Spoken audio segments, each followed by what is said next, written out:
on, y'all? Is this on? Hopefully it's on. It's on. What's going on, y'all?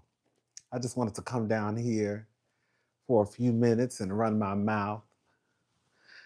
I think I want to go out tonight, but I don't know. I was thinking about going out for just a cocktail and then just come home and watch a little TV. Just step out. Step out for, about probably like an hour, and then step on back into my home. But I have to decide. Anyways, what's going on, Aaliyah? What's going on, J Star? What's going on?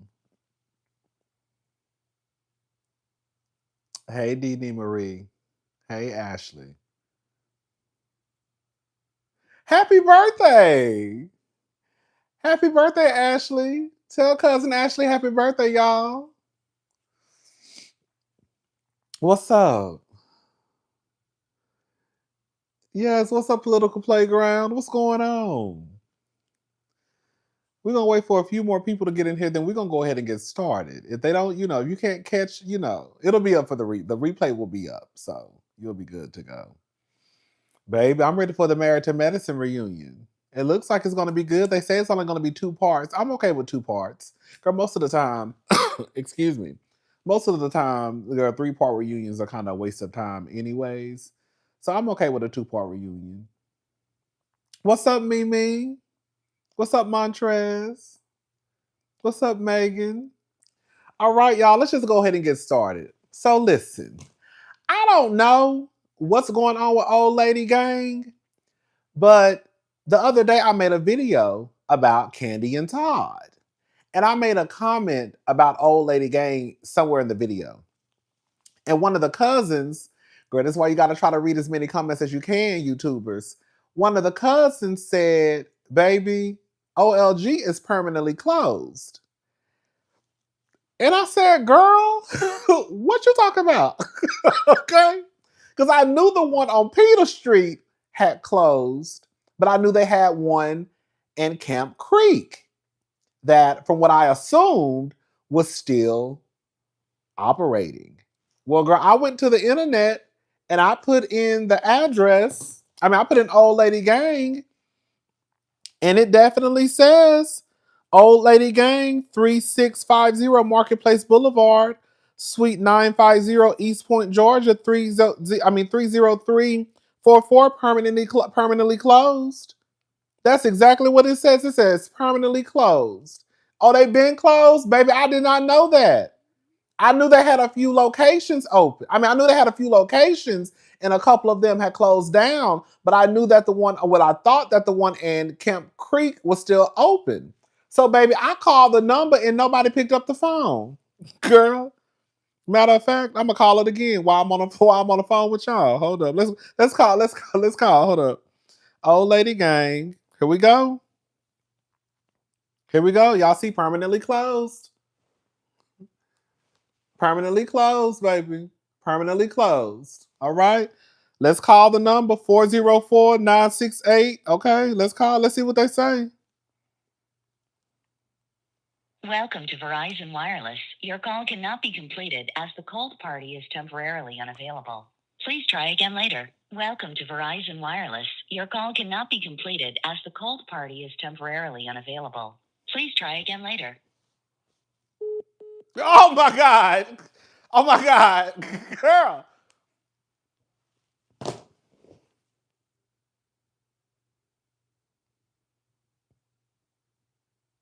Girl. Y'all heard it. Let's call again. I'm telling y'all. Let's call it again. Girl, I'm just hitting the number. Girl. Let's call it again. Let's see. Let's make sure. Cocky. As the called party is temporarily unavailable. Please try again later. Welcome to Verizon Wireless. Your call cannot be completed as the called party is temporarily unavailable. Please try again later. Somebody said call Kenya Moore hair spa. This ain't got nothing to do with. We only 4 minutes in, Rodney, please. Come on, Jenny Boo. Thank you. No, no, no, no, no, no, no, no, no, no, no, no, no, no. This ain't got nothing to do. Okay? No, no, no, no. This ain't got nothing to do with Kenya. Okay? We talking about Candy and Todd Burris. Okay? Ow. This ain't got nothing to do with Kenya. Okay? Yeah, we talking about Candy and Todd. Anyways, you know what? All jokes aside, though, you know, I'm not okay. I'm not. I am surprised, but I'm not surprised. Um, you know, I don't. It sounds like girl Candy said, "Girl, let's dissolve all the businesses." At this point, like, ugh. It's sad for the people who work there because they're out of they're out of a job. All in all seriousness, the people who work there, that's always sad when a business closes due to the employees. But you know, I guess it was bound to happen. But it's so I guess all the restaurants are closed. OLG is closed. Blaze is closed. And remember, I know they had one. Didn't they have another OLG like in some arena in Atlanta? They had a few OLGs in Atlanta. They had the one on Camp Creek. They had the one on Peter Street, and I think they had one like in an arena or like a stadium. Didn't they? I remember reading that they had another location, like a mini OLG, like in an arena somewhere. Yes. State Farm Arena. Okay. Okay. That's why I remember reading that somewhere. So they had a few locations open.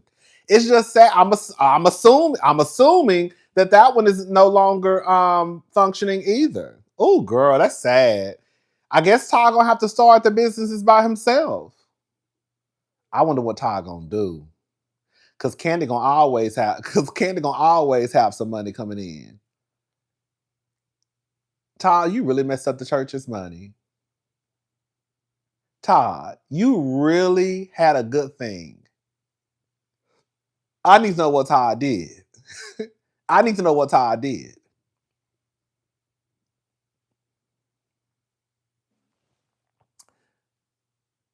This to me confirms that the divorce had to be the business money missing related for me. Baby. Thank you. Girl, I don't know. Girl, that's a mess. Todd, you really messed it up. We're not gonna girl, let me shut up. Let me shut up. Cause I know how y'all get about Todd. I know how y'all get about Todd. Girl, Todd gonna go off into the sunset and become the next Tyler Perry. That's all I'm gonna say. It is what it is. Anyways, um, girl, let's go ahead and talk about girl. We getting through these hot topics tonight. Let's go ahead and talk about Love and Hip Hop Atlanta. So based off of what Mama D said, Love and Hip Hop Atlanta may not be coming back. So let's listen to what Mama D had to say about Love and Hip Hop Atlanta. So right now, can I say this? Y'all watching Love and Hip Hop Atlanta. I don't think we're coming back. This our last season. I have enjoyed you. I have watched you as you watched us. I have always tried to paint a picture of what's been going on in our lives. I don't know about other cast members. I can tell you about Mama D and Scrappy, right? I can tell you it's been hard. It's been changing. It's been an experience. It's been a lot. Just know that we may not be coming back after this season. And so thank you for caring and sharing. Thank you for believing in Mama D, even from the word beginning. Because I did my best to interject my life. You've watched us cry. You have watched us turn on each other. You have watched us fight. You have watched us agree and disagree. But at the end of the day, we're all human. We of a race that I can call mankind. It doesn't matter whether you're rich or poor, black or white, Democrat or Republican, or bipartisan. Mama D is geeky to me. I don't know how Mama D went from girl, we not coming back to start talking about politics. Girl, what is Mama D talking? Hey, sorry, Rodney. I know we're talking about candy, but check out Mary Cosby doc on Prime. Child, a mess. Okay, bye. I'll tap on that in a little bit. Hold on. Thank you for loving Mama D. Thank you for following Scrappy in his journey. Now she That crying. sometimes he don't listen to his mom, but I love that's my son. Thank you so much. So Y'all do this, so y'all ain't gonna never make me hate Mama D. I swear to God. Y'all ain't gonna never make me hate Mama D. When I tell you Mama D is a key to me. Yeah. Listen, I do want to say this about Love and Hip Hop Atlanta. I have not watched the last couple of seasons. I remember I reviewed a season probably like what, I don't know, 3 or 4 seasons ago. I can't remember. But I haven't been watching as of recently. You know, the only thing I will say about these reality shows coming to an end, I don't, regardless of how you feel about some of these shows, whether you like it or don't, you know, there are some people who look at us who love Housewives as like you watch trash TV. You know what I'm saying? And then there are some people who look at people who watch baddies as trash TV. So it just depends on who you ask. Girl, they'll tell you, girl, they think all of it is trash, right? The only thing I will say that I don't like that these networks do, I do feel like they don't they should make sure that when they end the show, they should end the show with a closing for the fans, if that makes sense. I know sometimes they may end it because they might decide to go to another network. And so, like, you know, at one point, Love and Hip Hop was on VH1 and then it went over to MTV. So I get that sometimes they want to leave it open so there's a chance that the show might come back. But I feel like in the same breath, like y'all be knowing that these shows are going to go off the air. Like with Basketball Wives, I do feel like it was unfair to the people who love Basketball Wives for Basketball Wives just to kind of just like go out. Like, girl, like y'all really left last season. Like I did review last season, but it's kind of like, girl, y'all really just kind of like the season went off. Everybody thinking the show coming back, and then girl, all of a sudden it's announced, oh, Basketball Wives is not coming back. I just wish that y'all like, I just feel like they know when these shows, when they're going to pull the plug on the show.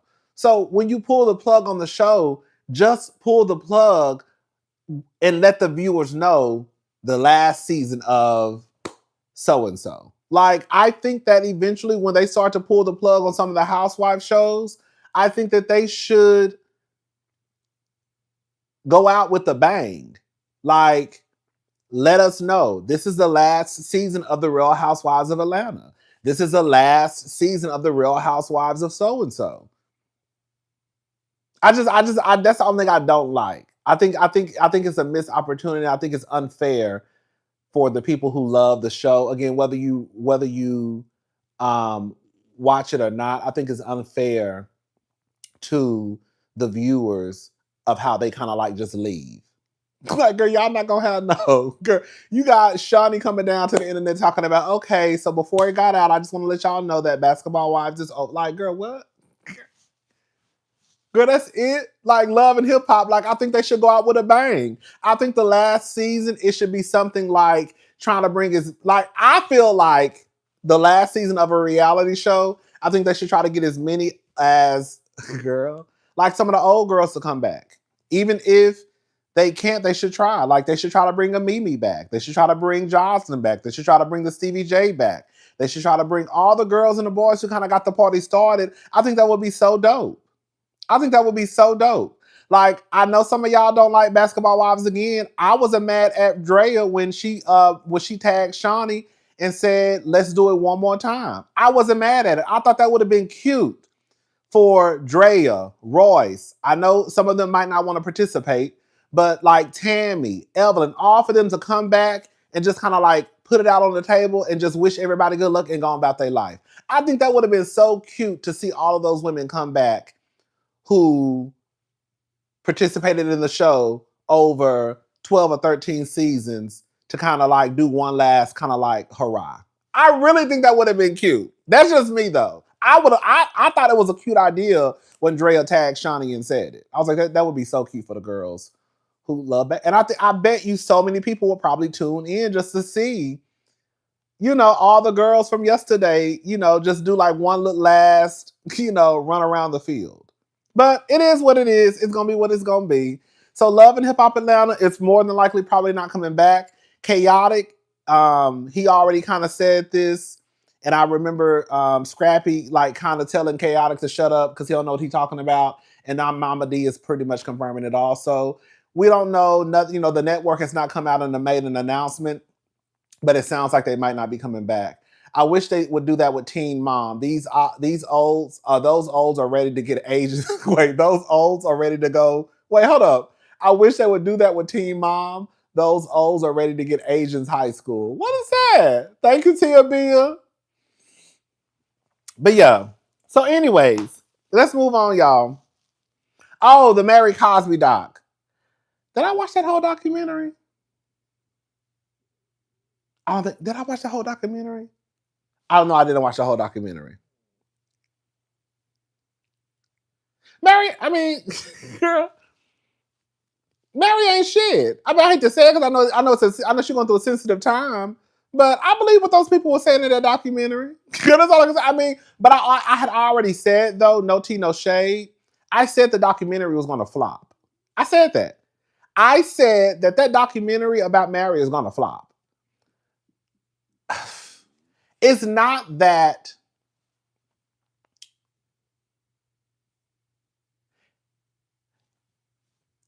I knew it was going to flop because people were not going to care.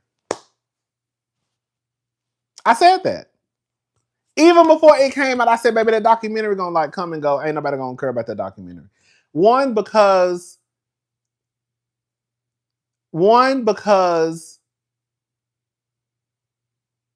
they had already tried to tap on this on the show and it went nowhere. Two, Salt Lake City is not, even though we love Salt Lake City is not this show where it's pulling in like 1 million plus viewers. When they did that documentary on Erica Jane, it became very popular because, girl, we got this white lady down to the Real Housewives of Beverly Hills, and girl, let's get 1 million plus viewers. And they talked about it on the show. They tried to talk about it on the show with Mary, but it kind of just came and went. Salt Lake City don't have viewers like that. They might get, 300,000-400,000, maybe, I guess 500, you know, it ain't no million. And then on top of that, Mary is liked by the viewers. I know that sounds trifling as fuck, but Mary is liked by the viewers. I knew they would not, girl, them people ain't gonna give a fuck what Mary got going on down to that church house. Housewife, let me tell you something. One thing about it, two things for sure. Like I said, girl, Mary trifling as fuck, and I believe what the people who saying. Okay? But the fact of the matter is, those hardcore Housewife fans, the ones who go up for Housewives, breathe Housewives, they don't give a fuck about no goddamn Mary, girl, out there, girl, girl, at that church house. They don't. Girl, you're not about to mess up. Girl. Mary baby. Mary had one of the loudest applauses at BravoCon. The girls love Mary. Mary and Rachel Zoe. Girl. Mary and Rachel Zoe probably got probably the two most loudest receptions, celebrations, applause from the crowd. Girl, I'm not saying it's right. I'm just saying I knew that was gonna happen. Girl, they don't give a fuck about that documentary. And Mary is not this big housewife. I hate to say it, but Mary is not like this big time housewife that will pull in these viewers. Like Mary is not like this Nene Leakes.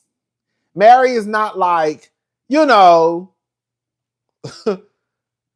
Erica Jane, where she's on this show with 1 million plus viewers. You get what I'm saying? Like Mary is on a reality show, but when you base in the viewers, like in the grand scheme of things, don't nobody fucking know who no Mary Cosby is. Does that make sense what I'm saying? like, I can see if it was Kathy Hilton. Like in the grand scheme of things, don't nobody know who the fuck Mary Cosby is. So y'all doing this documentary over the housewife when, girl, the people who like Mary, don't give a fuck. Girl, I'ma watch, and like I said, I believe those people. Girl, Mary ain't shit, Robert ain't shit. But, girl, the people don't care. Okay? Anyways, so let's go ahead and talk about Magic Johnson and Cookie's child, EJ. Okay. Girl, EJ done came out the other day and did an interview with Carlos King.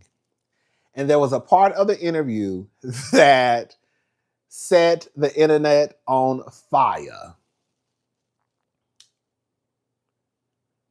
Let me just start out by saying this.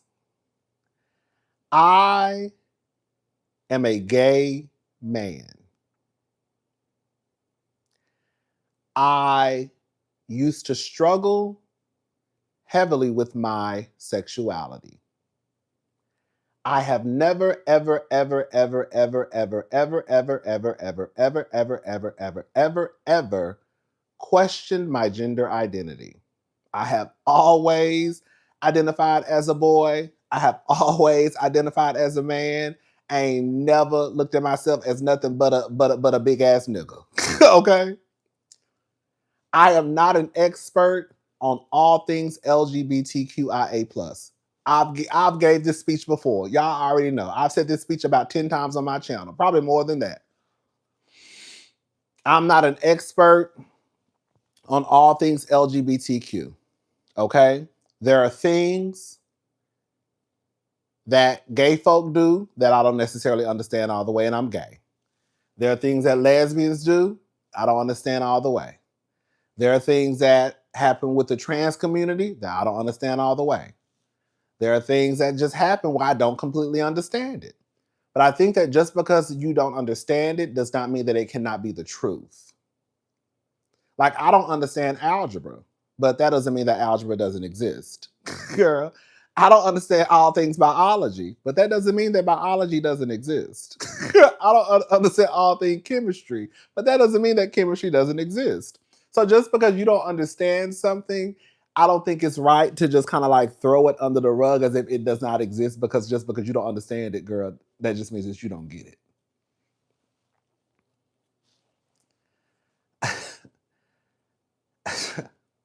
I watched the entire interview, okay? There was something in my spirit that was like, girl, just watch the whole interview. So I watched the entire interview. Now,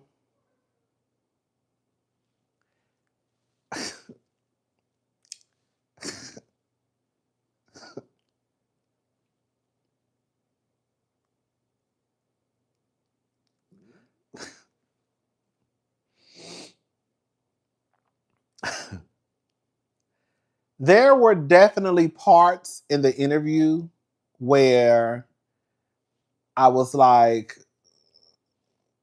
okay, I guess. There were parts in the interview where I was like, okay, I can see, that makes sense to me. There were parts in the interview I was like, girl, girl, girl. I mean, I guess, girl. Okay.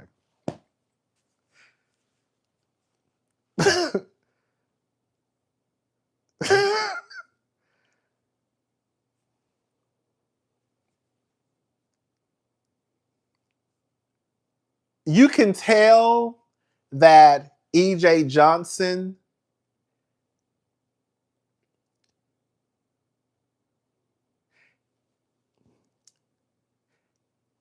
girl, he lives in his own world in some areas. He does.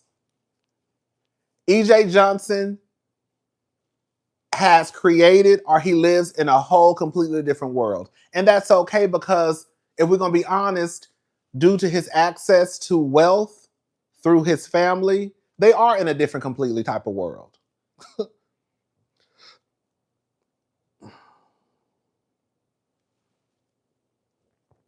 That's why I think sometimes when we watch like the Real Housewives of so and so, like the reality is, even though they do have poor housewives, the reality is we were never really supposed to be able to relate to those women. Like the again, even though we know they started out with poor housewife, every housewife wasn't rich, but like the whole point of Housewives was to really showcase these group of women who live behind the gates, who we were not able to really have access to or to relate to. So I think that's one of the issues that I have like now with Housewives is it's become too relatable. It's like too relatable. So I feel like with AJ, he like has his own world. And some of the stuff I was like, girl, you a little delulu, but that's okay. Girl, your delusions, it's not causing you to necessarily hurt people. You know, I think there's level of delusions that can harm people. EJ's level of delusion is just his own, like living in his own little world. Like a Karen Huger's level of delusion, it puts her in a position where she's knocking pictures off the wall. Where like, girl, you can come back with 4 alcohol-related offenses and walk into the room with your nose in the air. Like, have you girls behave yourself? Like, it's different. It's different. It's levels to delulu. You know what I'm saying? Like, it's levels to delusion. All delusion is not the same, and all delusion is not harmful.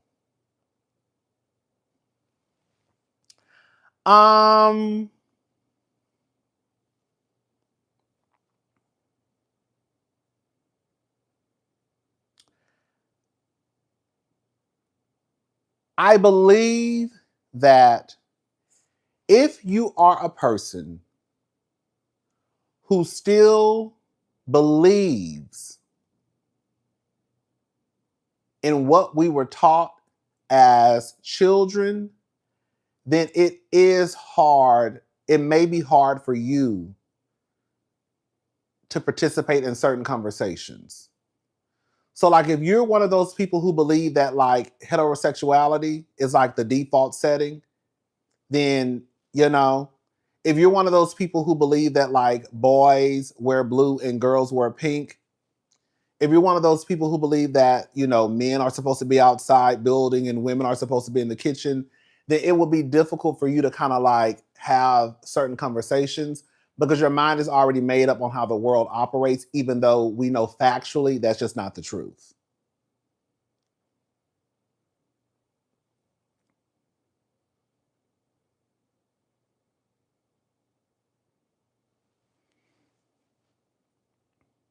The fact is, girls wear blue, boys can wear pink. Boys can have long hair, girls can have short hair. Men can be in the kitchen because we know for a fact the culinary world is dominated by men. You see what I'm saying?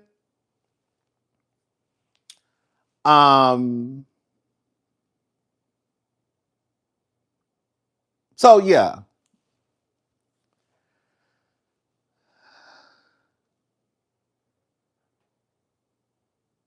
Let's just play the audio just really quickly. So for those who don't know, they can listen to this small conversation between EJ and Carlos. One of the biggest storylines on your spinoff was, you know, you and your sister liking the same guy. Honestly, that is ultimately what got the show picked up. But also, you know, in terms of the gender and sexualities and stuff like that, it was very important because that happens. You know, I don't attract gay men, and I'm not attracted to gay men. Like, it's just not a thing. Tell me more about that. You know, I think, like, if you ask any of the girls, like, they'll tell you the same. And I think they're just labels. You know, that's what, like, I don't care what, you know, like, I'm dating someone, I'm like, I don't care what you identify as or what you call yourself, as long as you're happy being who you are. But no, to be honest, it's like, that's why I don't go to gay clubs. I don't go to, you know, gay things, because it's like the men that I attract are not there. And also, like, they're like, you know, they kind of like wave you off. You're just like, oh, that, you know, hey girl, like, you know, it's not, you're not in here like the rest of us are.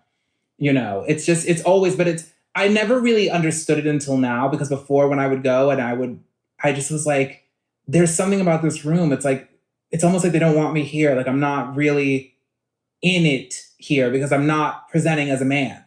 I'm not presenting in that way. And to be clear, the gay community room. Yeah. Your own community. Yeah.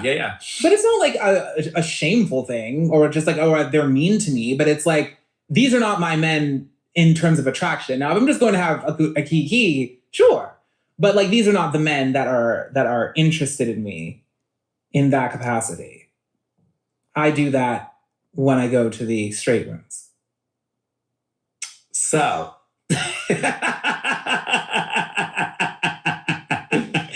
so has it always been that way for you in terms of when it comes to men? Has it always been what some people consider the straight guy always being the one that would approach you? Or somebody who, has been intimate and dating, you know, women for most of their life, or like up until then. So if you didn't watch the clip, Carlos did say straight. Okay. Carlos did put straight in quotations. He said straight. Okay. Be very clear. He said straight men. Okay. But if you listen to EJ at this point, EJ is saying that up until they met him, I think you have to really listen to what EJ is saying. Let's keep on. Let me just go back a few seconds. In intimate and dating, you know, women. Hold on. Let me go back a few seconds. He's being the one that would approach you. Or somebody who, has been intimate and dating, you know, women for most of their life, or like up until then. For sure. Absolutely. It has always been that way, but now it's like even more so. Now that I definitely present in more of a feminine way. Because also, like, it's like my energy is that. Have your newfound, not newfound, that's what I'm to use, has your sort of like, I like to call it a rebirth, because I feel like even talking to you now, you're like you said earlier, look, I know who I am. I love what I see in the mirror. I am shedding. So when Carlos said straight, EJ said yes. Usually men who have dated women, been with women up until that point, which means up until they met me. Girl.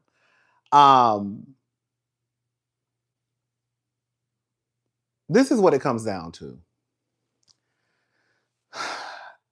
I'm probably going to say some stuff, and this is not to come across, it's just not to come across as disrespectful. It's really not. These are just my thoughts. I'll start out with this.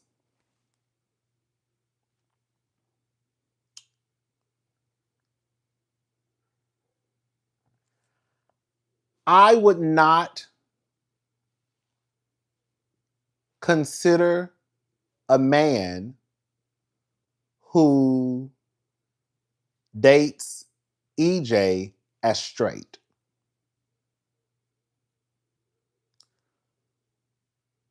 Would I necessarily consider him gay? No, because he could be bi, he could be pansexual, but I would not necessarily label him as straight.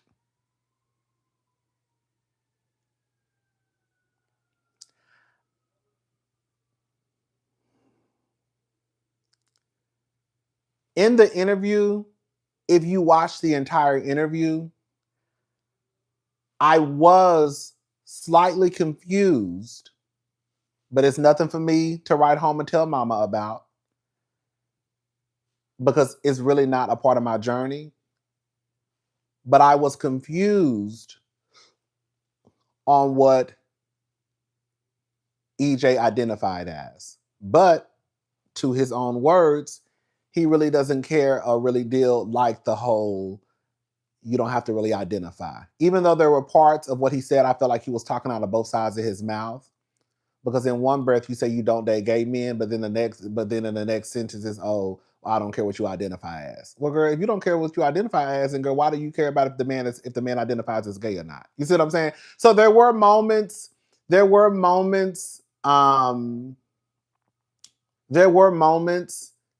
the interview where I was like, EJ, baby, you talking.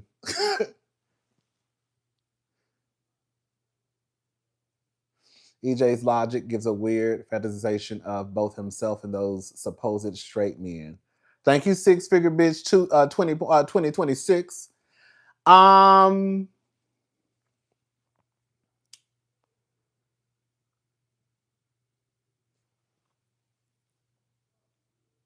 It really is. That's what I'm saying. Like, it's a very nuanced conversation. It's like layers and layers and layers and layers and layers to this conversation.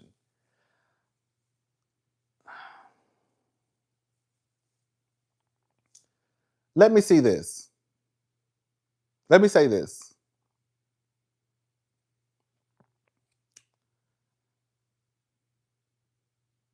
Men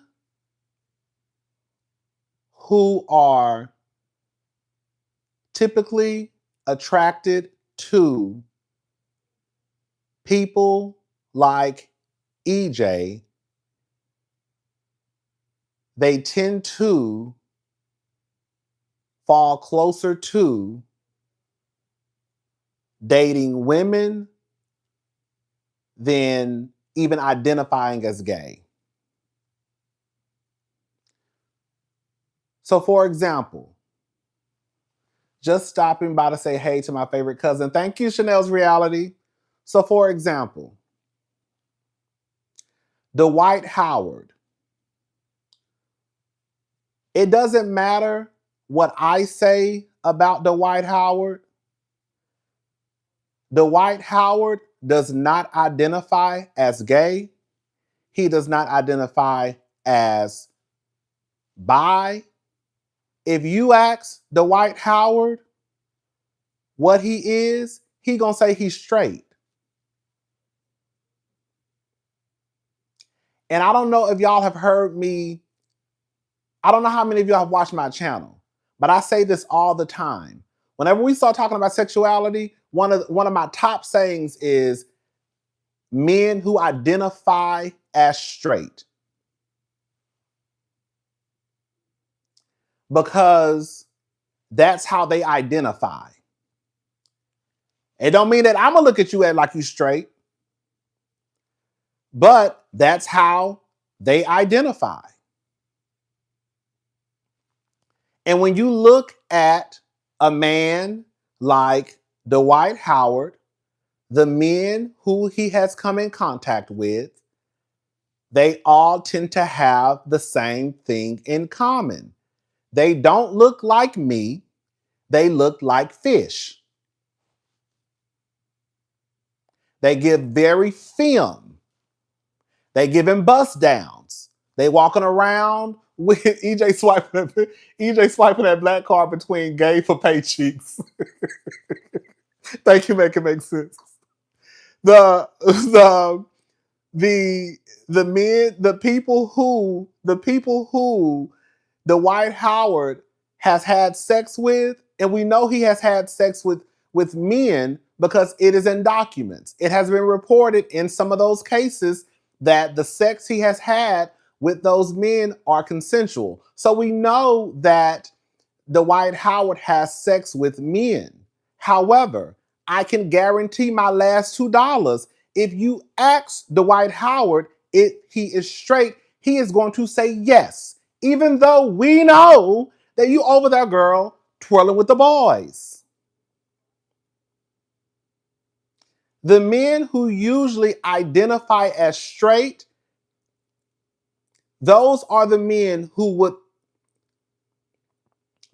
are into E.J. Johnson and the girls who present like E.J. Johnson, they will more than likely tell you they are straight.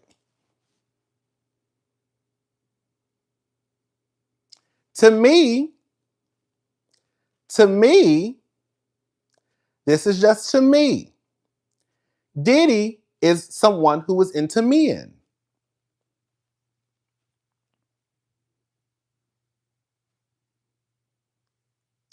Diddy will more than likely tell you he identifies as straight, even though he over there, girl, getting off of watching big dicks go in and out of puss, having niggas ejaculate on his chest.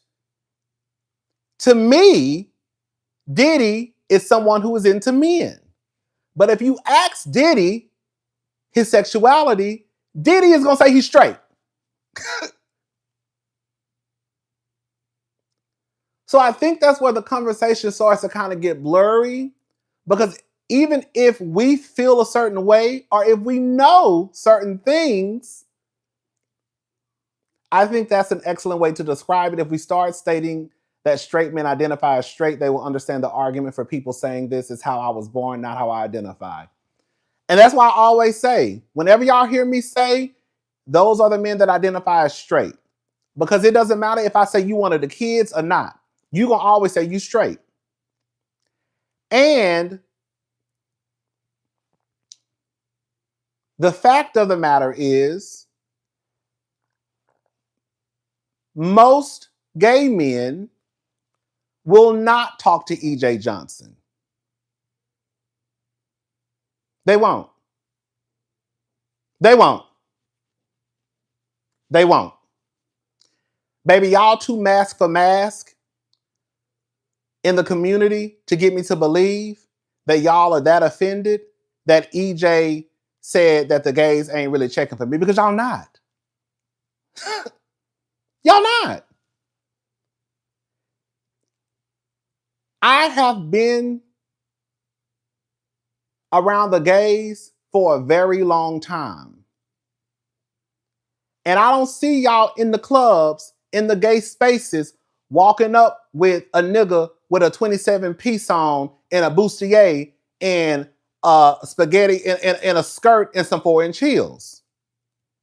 I see Butch Queen on Butch Queen.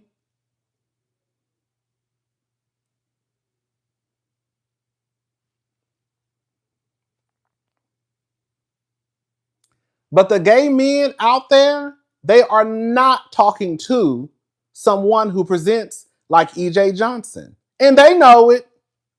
They know it. Y'all ain't talking to no E.J. Johnson.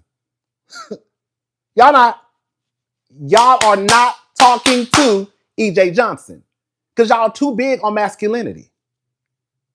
You can log on to Jack right now and grind an A for A. I guarantee you it's going to be mask for mask, no fats, no films.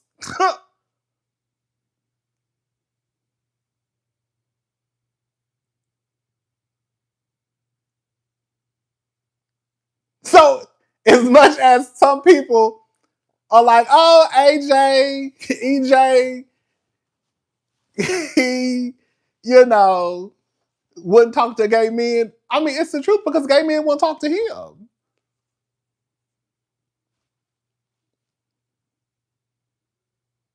Y'all like masculinity, so why can't the other girls? Because the same way y'all look at EJ probably look at y'all like queens too. Just saying.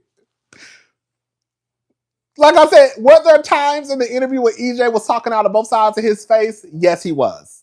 There were times I rolled my eyes. Yes, it was a few times I rolled my eyes at EJ. There was. There were times I definitely rolled my eyes. But I also understand and believe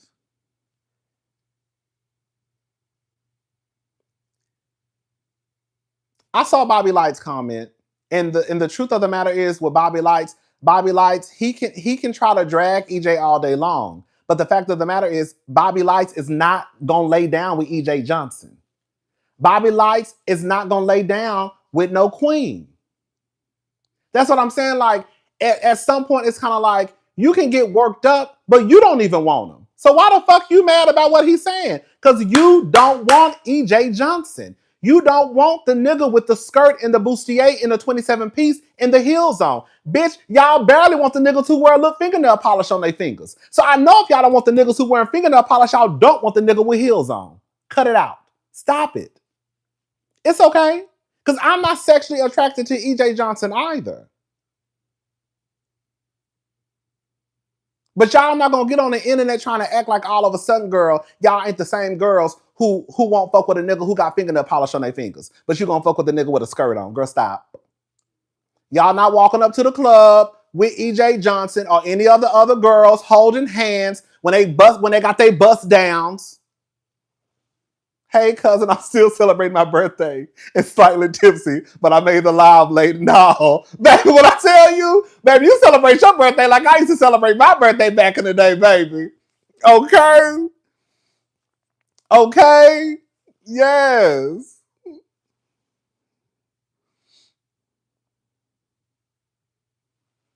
The men who are attracted to EJ Johnson and the people who present like EJ Johnson, regardless of what I think, it does not take away that I can guarantee you the majority of those men identify as straight.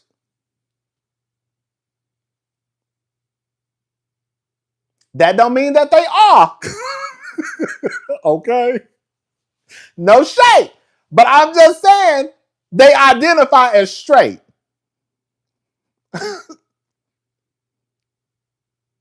The gay men are not talking to EJ Johnson. Y'all are not wanting to be seen out in public with boys who dress up like girls. I've been going to the gay club since 2004, 2005, and I can honestly say, whether I've been to the gay club in Atlanta, whether I've been to the gay club in Dallas, Miami, DC, I cannot recall a time, maybe once or twice, where I have seen a man happily hold a non-binary, non-gender conforming hand while they walk up to the club. Because the fact of the matter is, everybody in the gay club is trying to present as straight as they can. I remember when I used to go out to the club with my best friend, I used to always make this joke, look at all the drag kings in here. Because everybody in the club gonna try to give you fitted hats, girl, t-shirt, muscles, tennis shoes. Everybody is trying to put on the best performance of masculinity that they can possibly put on. I don't know why y'all be trying to get down to the internet acting like that ain't the goddamn truth. Y'all are too busy in the club trying to give off, girl, I'm a man. Y'all not fucking with EJ Johnson.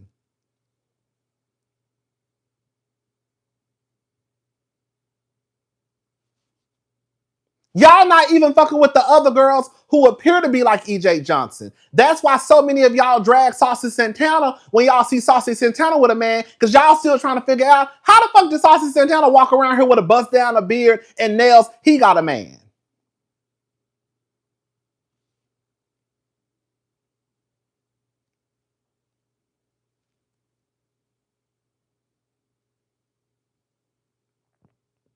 Because that's not what y'all into. And that's okay.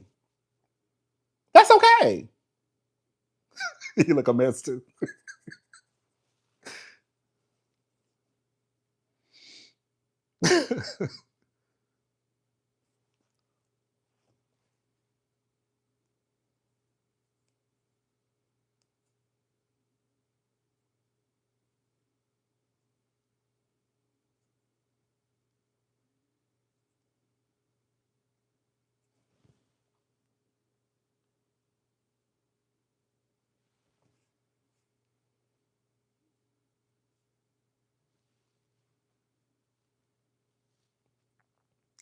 I think that, yes, I do believe there is a part of EJ. Someone sent me the clip of Funky Dineva, and for the most part, I actually agree with everything Funky had to say,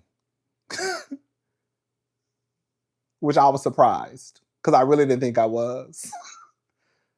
But I agree with a lot of the things that Funky had to say. I do believe a part of me, this is just what I believe, not what I know is facts. A part of me does believe that EJ want to feel like fish. He want to feel like puss. So I think he kind of looks at it like, I don't really date gay men because he want to feel like a woman. He want to feel like a woman. A WOMAN, and I can't feel like a woman if the nigga who I'm dating, girl, is gay. You see what I'm saying? This is not what I'm saying, it's facts. This is just what I'm telling you how I feel. Okay? Girl, I feel like a woman. Dun, dun, dun, dun, dun, dun, dun, dun, dun, dun, dun. Okay? Girl, he want to feel like a woman, baby. Because the fact of the matter is, women don't want a nigga who been with a nigga. So I think in EJ's mind, I don't want no nigga who been with a nigga. So I don't want that gay shit over here. I don't do that gay shit. Okay? I don't do that gay shit. I want my nigga to like puss, bitch. Okay? I don't want my nigga to be on that gay shit. Okay? A part of me feels like that's low key how EJ feel. That's not what I'm saying he feels, but that's how I feel EJ feel low key. Okay?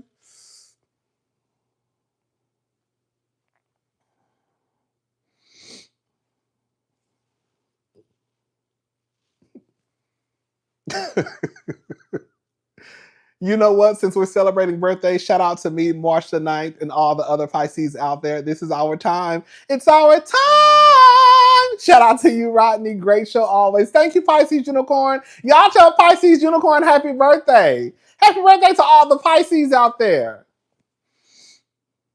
Would it be similar to how two masculine presenting lesbians won't generally date each other? Yes. Let me tell y'all something. I remember years ago. Let me tell y'all something. I remember years ago, like you won't see two studs dating each other. You won't. You won't. I remember listening to a conversation amongst a group of lesbians. And I remember some of the lesbians in the it was a group of lesbians. They used to have this thing here in Houston called The Conversation. And they would get together like every week, and it would be just like a room full of lesbians, and they would just be talking. Well, one day I went with my best friend. She's a lesbian. And I was just sitting there listening, because this is really not for me. And I remember them basically having a debate on whether or not two femme lipstick lesbians, would they look at them as a real relationship? There were people in there who were like, girl, that's not a real relationship. The same way there are lesbians out there who want a stud.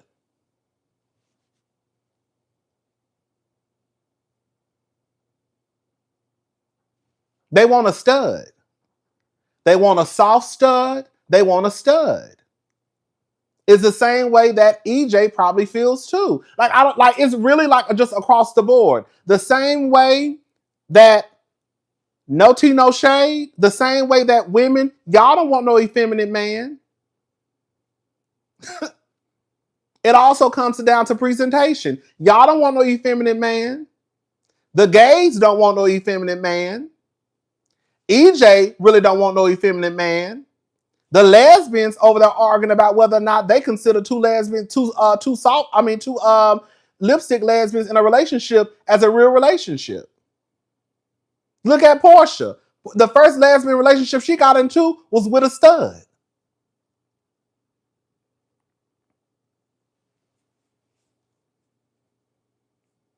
So I think that it is a very layered conversation. And again, while there were moments in what EJ was saying that I did roll my eyes,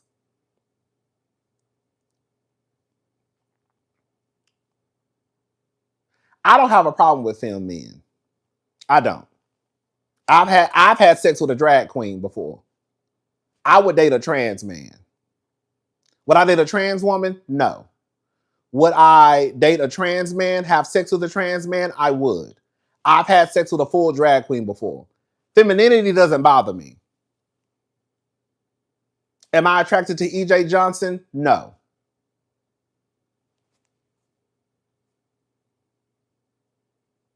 I'm one of the ones where I really don't necessarily get too much caught up in if, girl, how much swish you got down, how much, if you're, girl, I don't care about stuff. Like, y'all hear me say all the time, I like my men to be gay. Girl, how many times, that was like, a lot of this stuff I done already said. How many times have y'all heard me say, I like my men to be gay? How many times have y'all heard me say, I like my men to be gay? I don't fuck with trade, I only fuck with queens and butch queens. Girl, I say that all the time.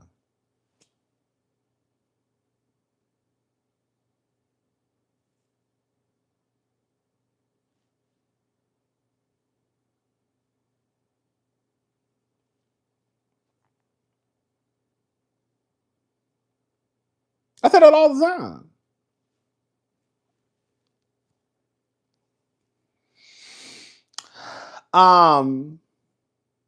100 times. I just think it just goes to what people identify. I was saying this the other day to one of my friends. Let me ask y'all a question. Let's have an honest conversation. An honest question, and tell me the truth. If you met a man and you found out he had sex, okay, I'm timing myself. If you met a man and you found out he had sex with a man, would you call him gay?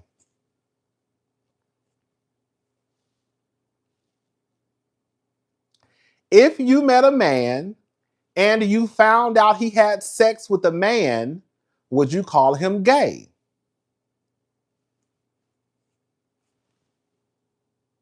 Yes, no, yeah, yes, absolutely, yes, no.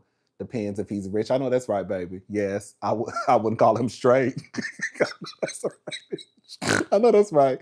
Yes, hell yeah. What's up, Crystal? What's up? No, but he's not straight. Yes. Okay, so basically everybody is basically yes. I see a few no's. Gay or bi, yeah. Okay. So if you met a man, oh shit, sorry. If you met a man and he said, and you found out he slept with a man one time, it looks like a lot of people are saying that they will say he was either gay or bi. Now let me ask y'all this. If I slept with a woman one time, would y'all start calling me straight? Or would I still be one of the kids who just kind of just experimented? Nope. Nope. Hell no. No. Bye. So bye. Confused. Bye. No. Exactly. No. Bye. No. Yes. Okay. Nah. See? Y'all see? I'm doing this test to show y'all how the line moves with sexuality. When it's me and I have sex with a woman, the majority of the people say, you still gay. But if it's a man who identifies as straight and he has sex with a man, the majority of the comments said he's gay.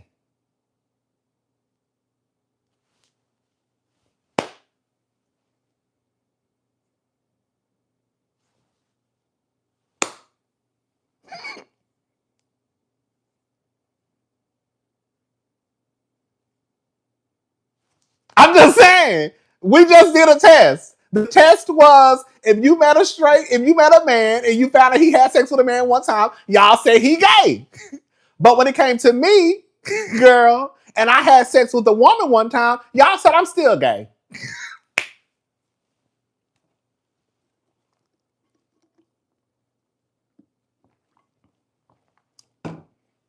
I can't be straight.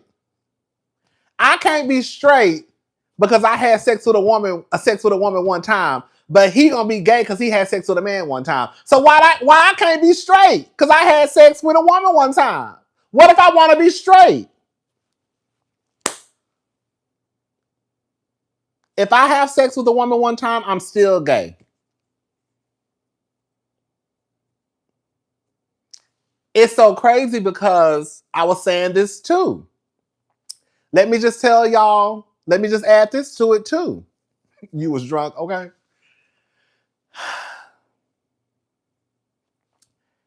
And this is why it's a slippery slope with how you identify. Now, this is just for me, okay? This is just for me. There have been a couple of times where I almost had a threesome.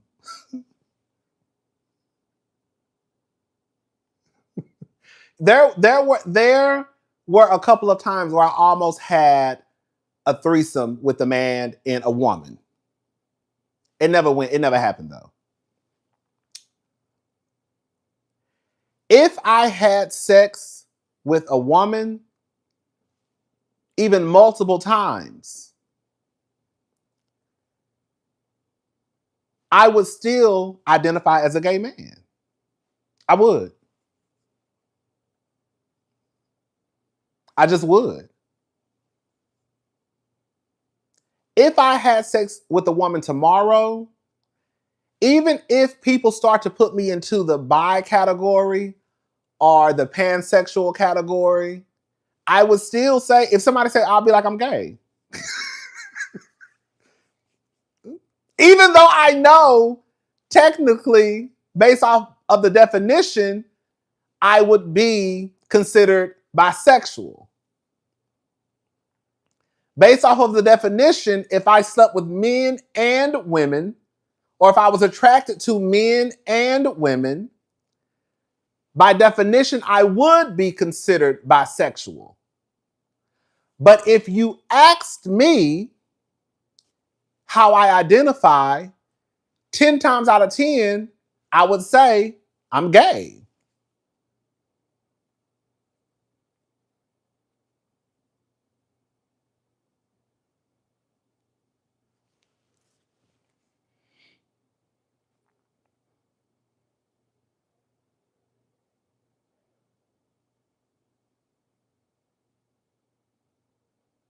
So I think that kind of goes back to the whole point of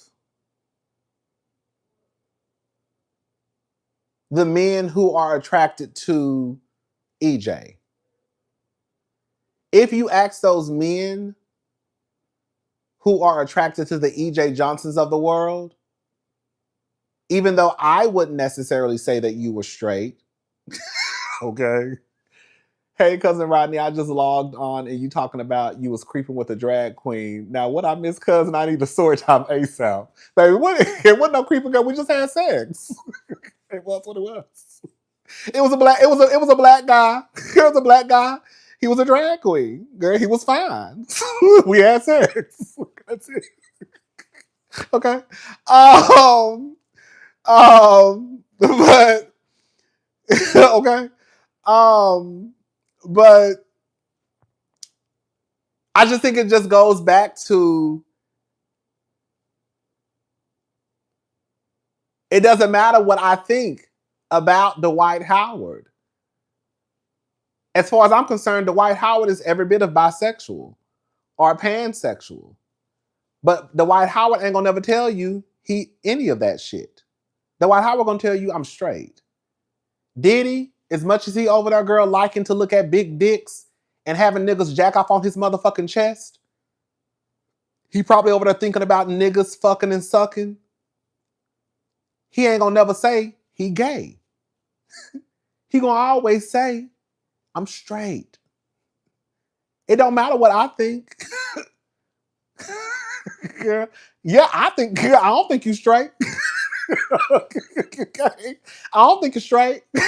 But those men who are attracted to EJ, they do fall more in line with probably dating women versus like gay, like 100% gay men. Are there one or two gays in the club that might want to have sex with EJ? Yeah, girl. It ain't never 100%.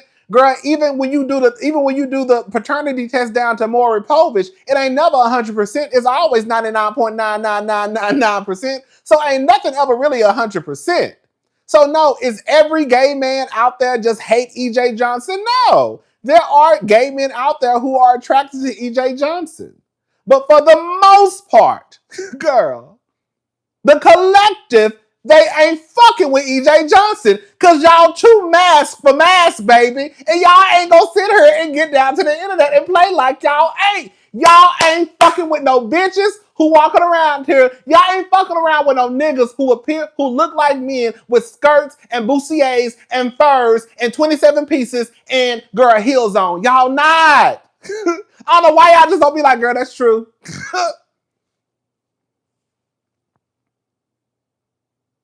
Because to a certain degree, y'all might fucking EJ Johnson in private, but girl, y'all not gonna go out holding his hand in public. Because y'all too concerned about what the other girls gonna say at the club. The men attracted, yes. The men attracted to EJ because they're attracted to femininity, yes. And those men, because they're attracted to femininity, girl, they're usually attracted to women. That's all it comes down to. The men that are attracted to EJ Johnson are attracted to femininity. And those men usually are also attracted to women. It ain't trying to compare you to EJ.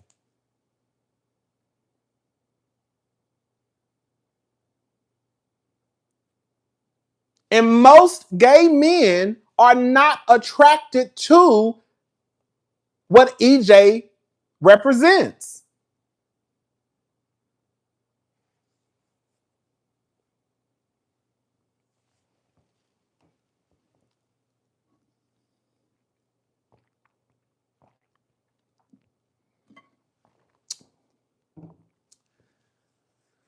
EJ is feminine presenting.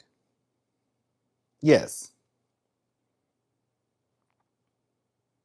Yes. Anyone who walks down the street with a pencil skirt, a bustier, a 27 piece, and heels, even if they're not a woman, they're femme presenting. Yes. Yes.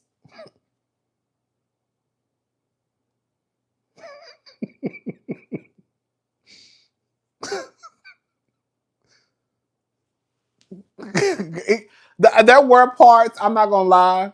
Girl, I shouldn't say this. The only thing it's really not for me to like, girl, I judge everybody else. I don't know why I don't want to judge EJ.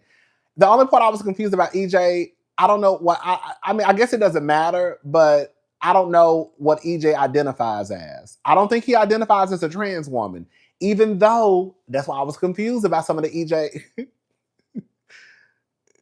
Girl, I think EJ is delusional. He is not that girl. There were moments I was like, EJ, I don't know, girl. Okay, well, girl, whatever.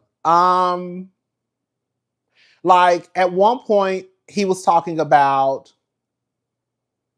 right, like he's not trans, right? He didn't say in this interview, but like that's the thing though. But he don't. I don't know if he identifies as he doesn't identify as a man. That's not true. He don't. He does not identify as a man. If you listen to the interview, I watched the whole interview. EJ said when they were talking about like black people supporting him or basically turning their back on him, he made like a comment like, basically like, do you, I'ma do me. I've never been a man and I don't feel like a man. That's what he said. That's what EJ Johnson said. Y'all better go watch the interview. Okay. EJ Johnson said out of his own mouth, He was saying something about like, you know, girl, like I ain't got nothing to do with you and you ain't got nothing to do with me, girl. I don't feel like a man. I'm not a man. So what are we talking about? That's what he said. That's why I was like, oh, so are you trans? But then in another part of the interview, he said he had a conversation. He said he had a conversation with his parents, and he told his parents that calling him son, him, that's out the window. That's what he said.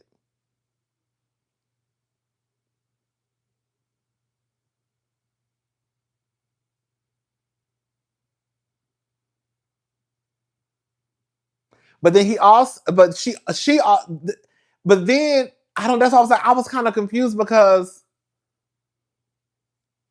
I don't know. But either way, I'm not mad at EJ for living her life.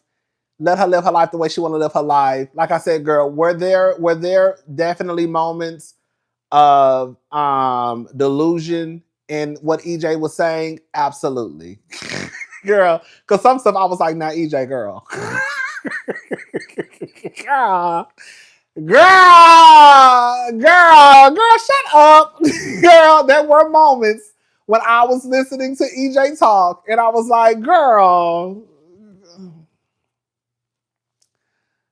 girl,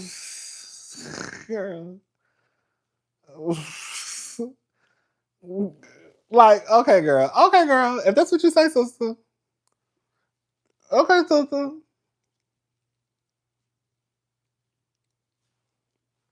If that's what you say, sister.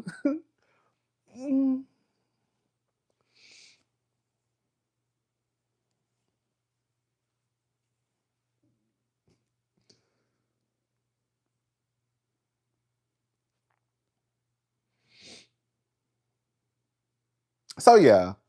I mean, it is what at the end of the day, like I said, girl, I'm not attracted to EJ. I don't want EJ.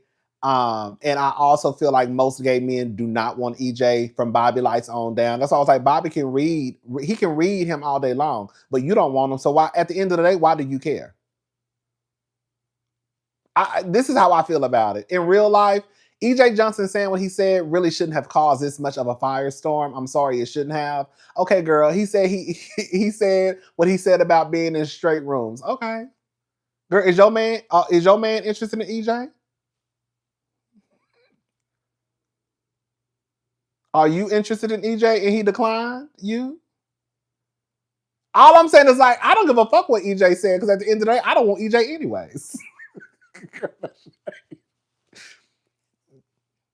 And Bobby don't want EJ either. And a lot of the gay boys in the club don't want EJ either.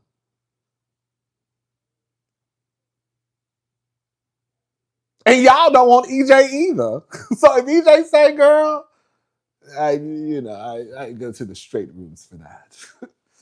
I go to the straight rooms for that. Well, girl, go to the. But I do believe EJ when he says that the men that are into him are not in the gay club. They're not. Gay men are not into EJ. When EJ goes to the gay club, I bet you, I believe EJ when he says it's just for like a kiki. Like I'm going to the gay club, girls kind of just like to kiki with the girls. But they don't look at me like that. They don't. If I want to meet someone, I'm more than likely going to meet someone who is attracted to femininity, which also aligns with being attracted to women, and they will probably be on the other side of town. Not to say every man, girl, who's attracted to femininity is attracted to EJ Johnson. That's not what I'm saying. I heard EJ was dating Lindsey Graham and Mike Pence. Girl, child. Thank you, make it make sense. Oh, definitely. He also comes off as elitist. Absolutely. Yeah, he definitely comes off as elitist. I mean, but I'm not trying to be funny, but girl, most of them are. You think I'm not trying to be funny. He definitely gives elitist. He does. He does. But what I'm saying is at the end of the day, like, okay.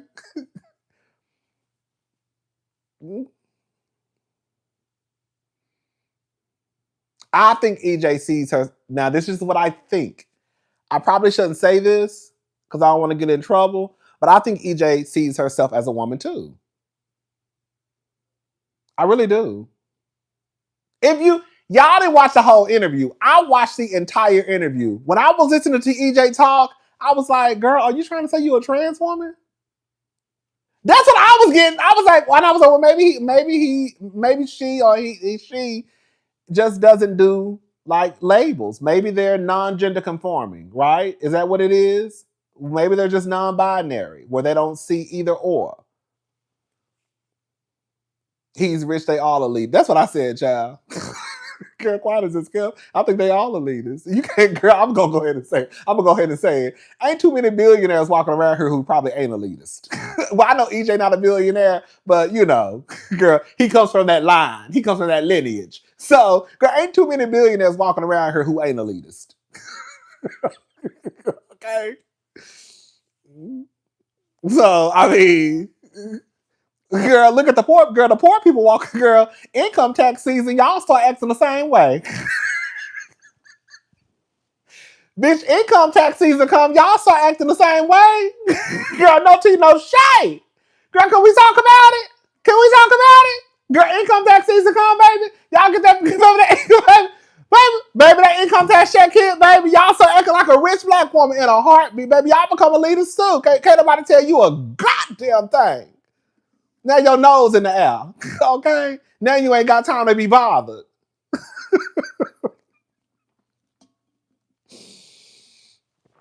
Okay, baby. No, but you know, it is what it is.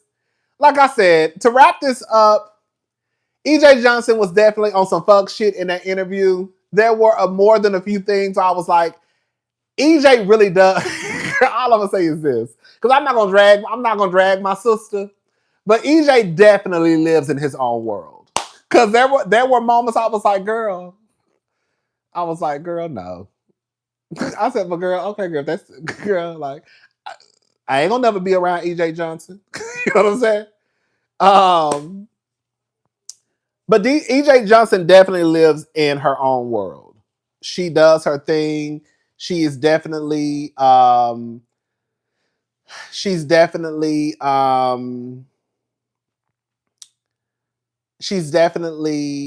little delulu. She is. Again, you know, what Funky said, in all honesty, like one of my friends sent me the clip and I listened to Funky and I really agreed. I was surprised that I was agreeing with Funky because I was like, girl, he about to be on her dragging this girl. But he didn't drag her. I agreed with everything Funky said.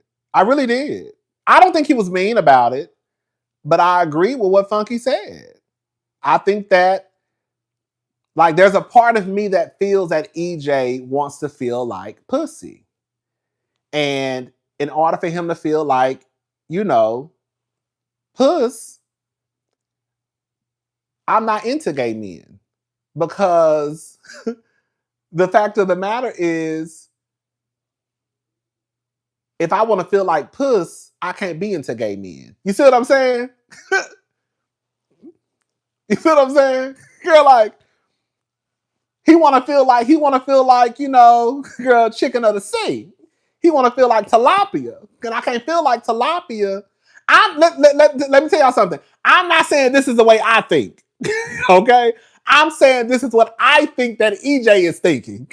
Okay? Now, what I'm saying is not based in facts. I'm just telling y'all what I think EJ is thinking. This is not what I think. Okay? Because I'm going to go ahead and say it. If EJ does not even identify as a woman, then if the men are having sex with EJ,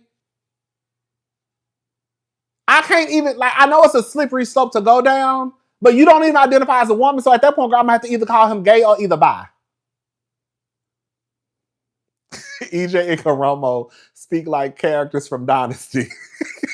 You know what's so crazy?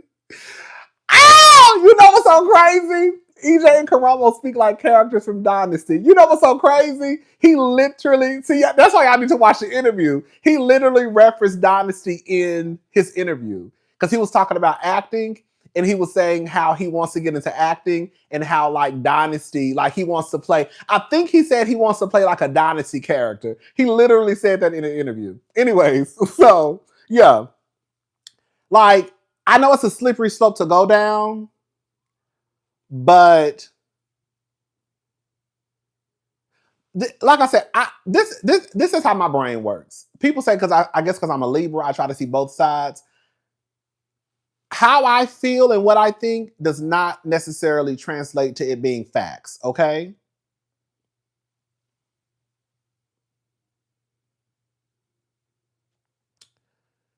I think that when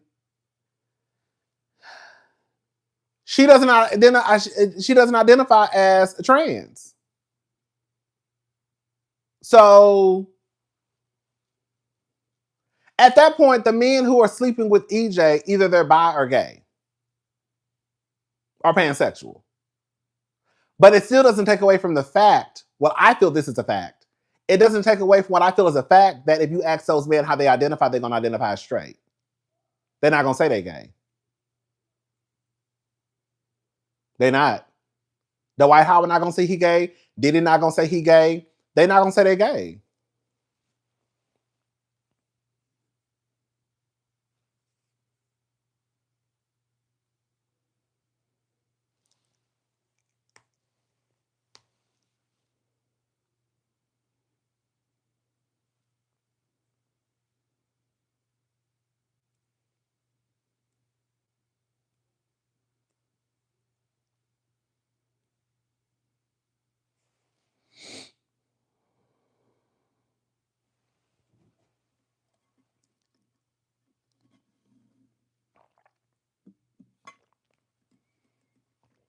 I'm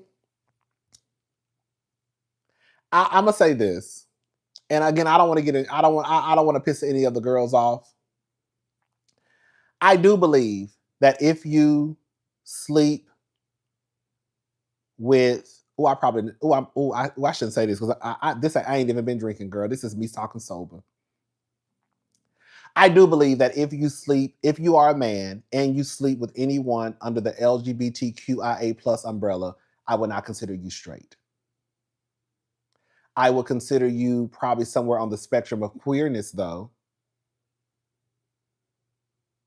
I would probably consider you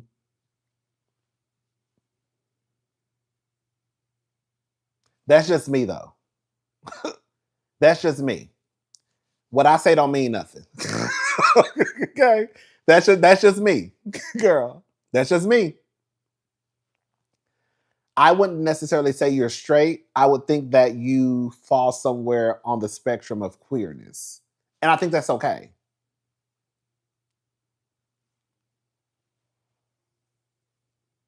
But I wouldn't necessarily say, oh, girl, you straight. You probably bi. You probably pan. You know what I'm saying? I ain't gonna say you straight. And the fact of the matter is, too, I'm gonna go ahead and say it. Like Funky really was hitting the nail on the head, however you say it, with a lot of shit. There is this thing in the community. I hate to say it. No, I don't hate to say it because it's the truth. We speaking truth to power tonight, bitch. It's this thing in the community with a lot of the gays where they have this fantasy of being with straight men. That shit makes my asshole itch too. Just like Funky said. That shit wears me out. Girl, if you sleeping with the nigga, girl, they have this thing of like turning out trade, turning out straight, turning out the niggas.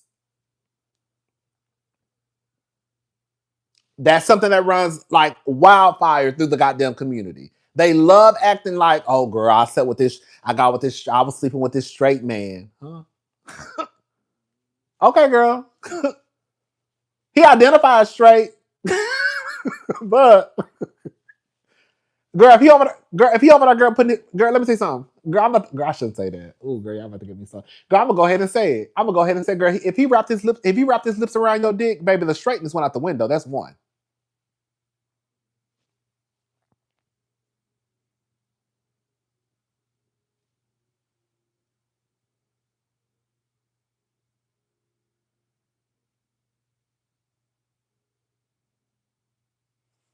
And that ain't no shade. The minute you put your lips down on the dick, girl, jump on the dick, jump on the dick. Girl, stop on the dick, stop on my knob, like corn on the cob. Check it for me, and do your job. Lay on the bed, give me some head. Don't have to ask, don't have to beg. Juicy is my name. That's old school. Bitch, that's old school 369 for you, baby. Hello? Girl, the minute he started wrapping his lips around your dick, girl, that nigga, that stopped being straight when he wrapped his lips around your dick. But anyway, let me shut up, girl, because I don't feel like having this conversation, girl. Girl, I don't feel like having this conversation. But like I said, I don't really necessarily, that's just me. Like, I have my thoughts, okay? I have my thoughts, but then I also understand what EJ was saying.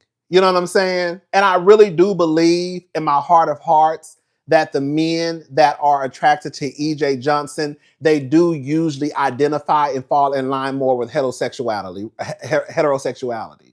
They really do fall in line because they are more attracted to femininity. Like Dwight Howard, as much as y'all might think I'm this bona fide queen down to the YouTube, baby, I'm not queen enough for Dwight Howard. I would be too much of a man for Dwight. Dwight likes what he looks at outside of women. That's why he liked for the girls to go over there with pumps and negligee and bobs. Girl, no shade, that was part of the reason why that one boy got pissed off. Because he was already feeling like pussy himself. The boy who said that the white man forced him to have sex, what he say? He said he got pissed off because here come this nigga walking around the corner. I'm just saying what the nigga said. Girl, he said, I'm in the house feeling like fish, thinking I'm about to get my back blown out, and here come this nigga walking around the corner with a bob on in a 90 and some pumps. Whoa.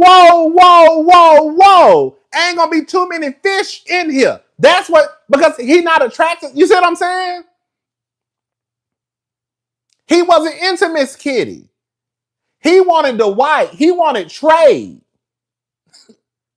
He wanted the man. I don't want her.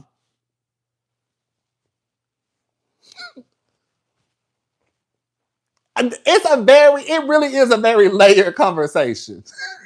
And I get how parts of it can be confusing because, girl, I don't understand all of it either. Like I told y'all, girl, I'm not the spokesperson for LGBTQ. Because some of the shit I don't be understanding either. I just be like, okay, girl.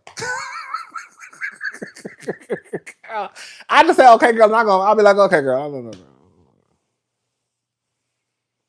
Okay, girl. I don't know, girl. Okay, girl. I don't know, girl. And I just go about my business. Okay, because I don't know. It just has to do with how you present. That's really what it comes down to. And I think that for some people it's hard because they really do believe that heterosexuality is the only thing that exists and you only are attracted to women. When there are men, not every man, but there are men out there who are just attracted to femininity. And it could be the way that this person presents it, that person presents it, or B. Scott might present it a certain way, or EJ Johnson might present it a certain way. But if he looks at them and he sees femininity, that's what he's attracted to. And then there are some people out there who are attracted to masculinity, like a lot of you. You don't want no feminine ass nigga. And that's okay.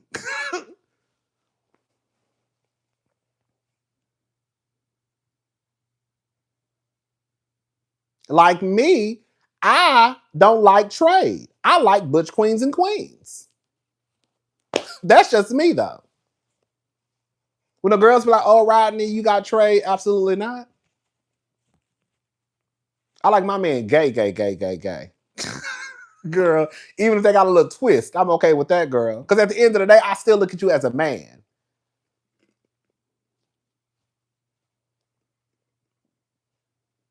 Bitch, if I could fuck a drag queen, okay? Bitch, Bitch, if I can fuck a drag queen, baby, then what the okay? Clearly, I don't give a damn. Okay, baby, I'm just saying. Turn my AC on. Ooh.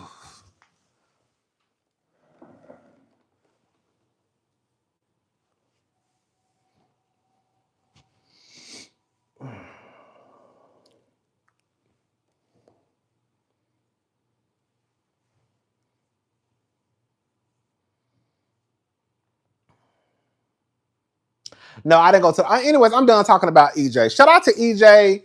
Shout out to Carlos King. EJ. To wrap this up, and we done talking about EJ. EJ. In conclusion, I understood what EJ was saying. I really did. There were times where EJ was talking out of both sides of his mouth. He was. There were times in the interview where she definitely confused the fuck out of me. There were times in the interview where she, like I said, was talking out of both sides of her face. There were times in the interview where I just kind of like rolled my eyes and said, girl. Girl.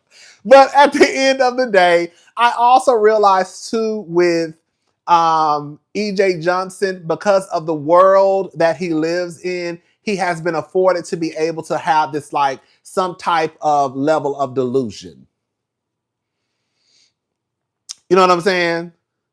Like he is the child of a billionaire. So, you know, not to make excuses for those people, but those people tend to live in their own world.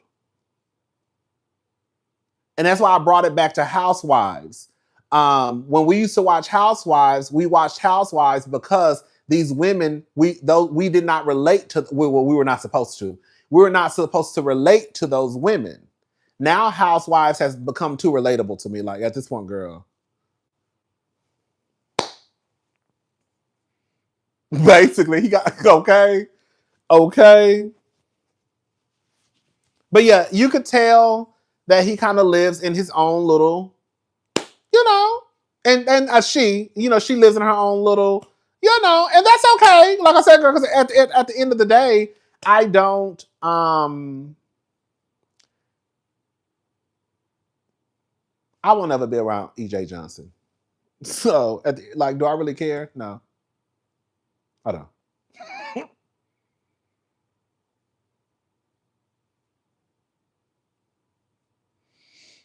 So yeah, that's it, y'all. What else?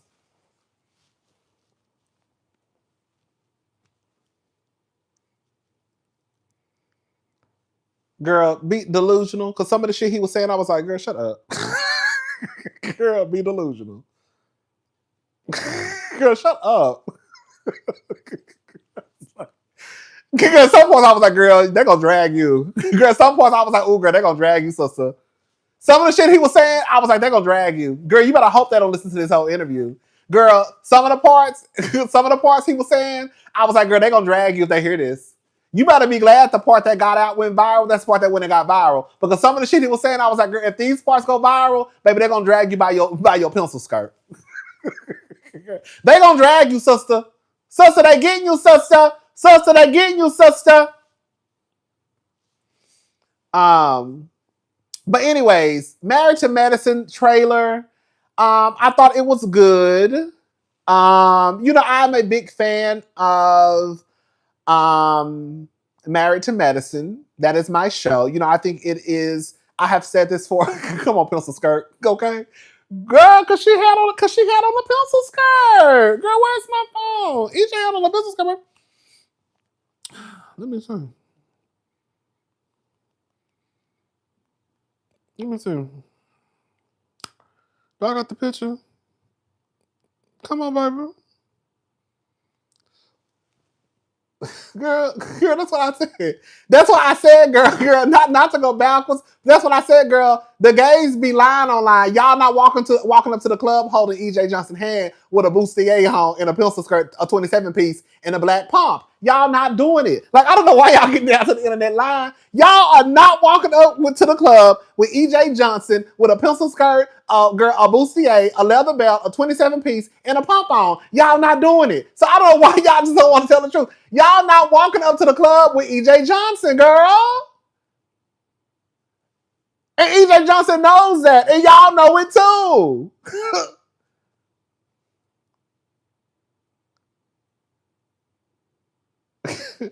That's a big woman though, baby. That's a big woman.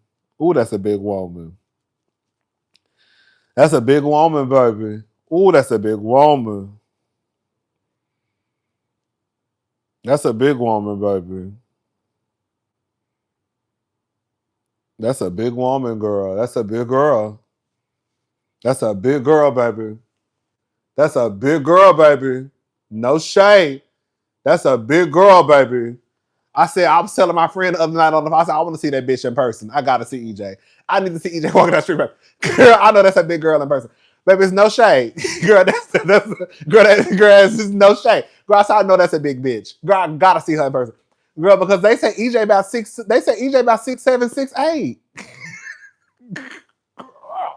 They say EJ about 6'7", 6'8", baby. I said, and she throwing a nasty pump. I guess that she pushing 7 feet. That's what they said, girl. I said, baby, that's a big girl. That's a big girl, baby. That's a big girl. That's a big girl. Baby, that's a big girl, baby. That's a big girl. That's a big girl. Y'all not fooling with EJ. Anyways, let me leave it. But no, I like EJ. I ain't got no EJ. I ain't got no problems with EJ, baby. EJ say he live in New York. He gonna move to Paris one day. Girl, EJ. Let me leave EJ alone. But EJ, girl, the way EJ be talking like, girl, he is Andre Leon Talley. Girl, in a Windsor. Girl, the way EJ said, girl, y'all look a mess at the Met Gala. Girl, talking about he haven't received the invite yet. Maybe he will. Girl, EJ Johnson. Girl, why would you receive an invite to the Met Gala? Girl, it's shit like that. Girl, but it's shit like that makes me look like, you know what I'm saying? Like, no shade. Girl, no shade to EJ. Girl, EJ, why the fuck would you receive an invite to the motherfucking Met Gala, girl? Girl, no shade.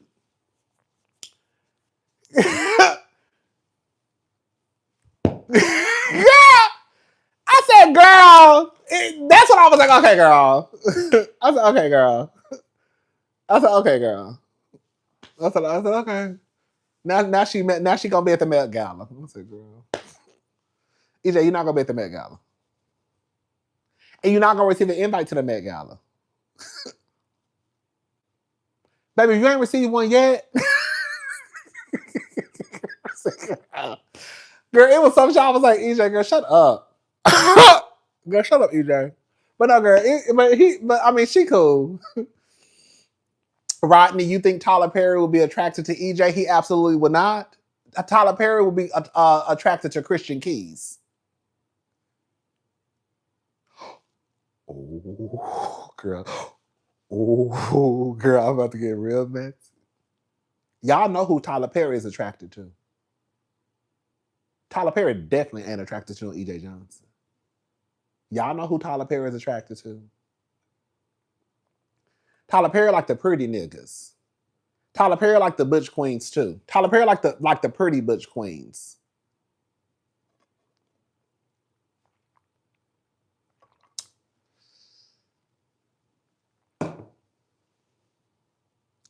Tyler Perry got a type. He like the pretty boys. Like Tyler Perry wouldn't be attracted to me. I wouldn't be attractive to Tyler Perry. Tyler Perry has a certain type of look that he goes for. It appears to be either light skinned or if they probably look like me, I would have to be very muscular with a nice body. That would probably be the only way. Other than that, he liked the light-skinned pretty boys. That's what he liked. And if anything outside of that, you would probably have to have like a nice body. You see what I'm saying? That's the only way. That's the only way. But me like this, no. Tyler Perry would be like, girl, get out of my face. But the Christian Keys of the world, like that's his type. He like the spicy. He like the spicy divas. he like the spicy girls. He like the Spanish girls. he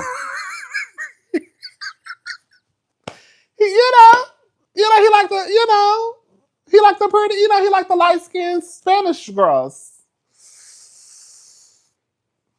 That's what he like. Right. Like you would have to be like, I'm gonna say this much. You know what it is? Either he like the Spanish girls. Let me stop saying Spanish girls. He like the light-skinned boys, or if he gonna go over on the other side, you gotta probably be like very mask presenting, like Bolo. Yes. Like it's gonna be either the pretty light-skinned boys, or either if he want the dark-skinned boys, you gotta be very, very mask presenting with muscles and like present like a nigga. Yes.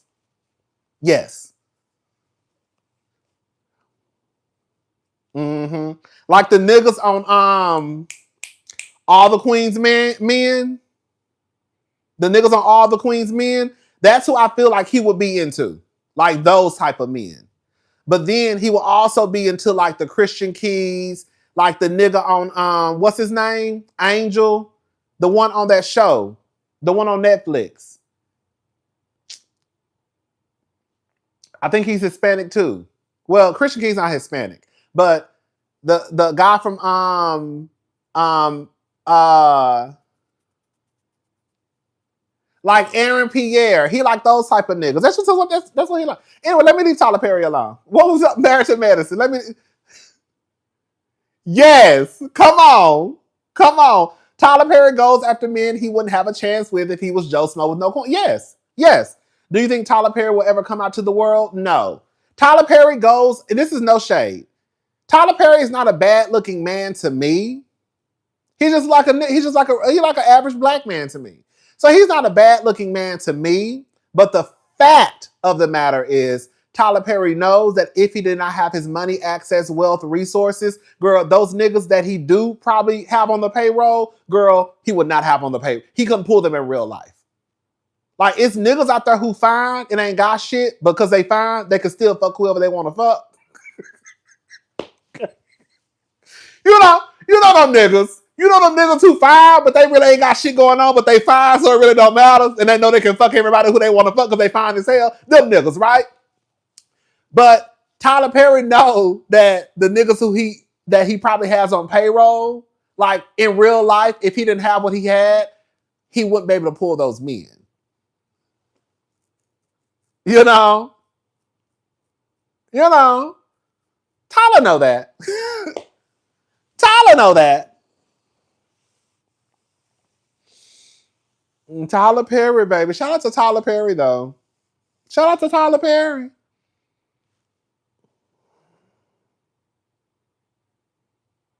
Okay.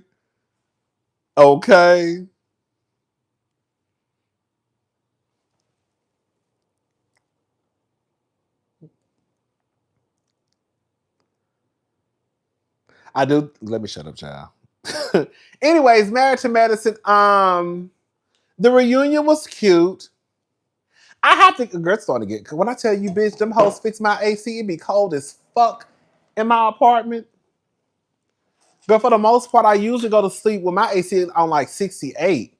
Girl, now I've been going to sleep with it on like 70 sometimes. That's all I need. It be cold as hell in my apartment. Okay, your thoughts on Steve versus Eugene. Okay, let me say this about Steve and Eugene. Can we talk? And of course, y'all know I'm going to say this probably 3 more times.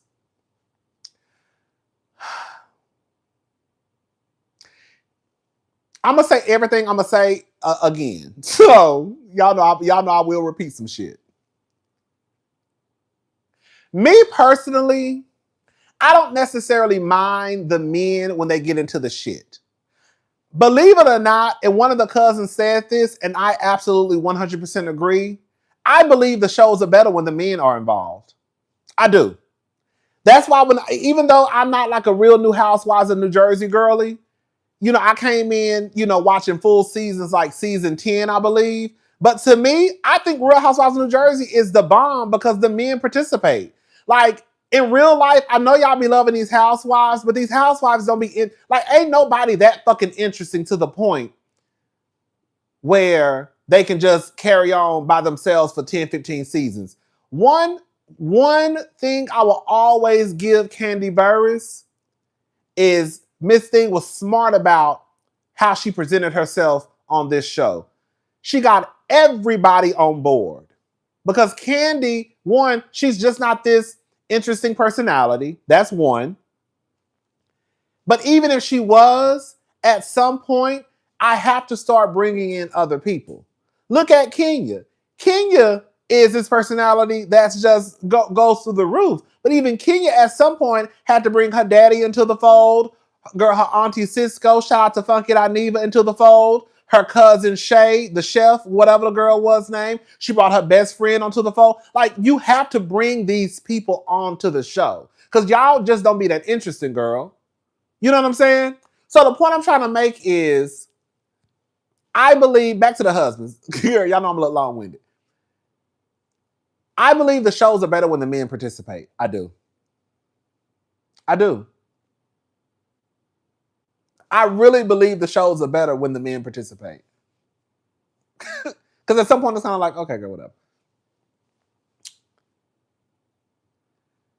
This is my only pushback for people. Because I saw some people online mad at Steve, I guess, for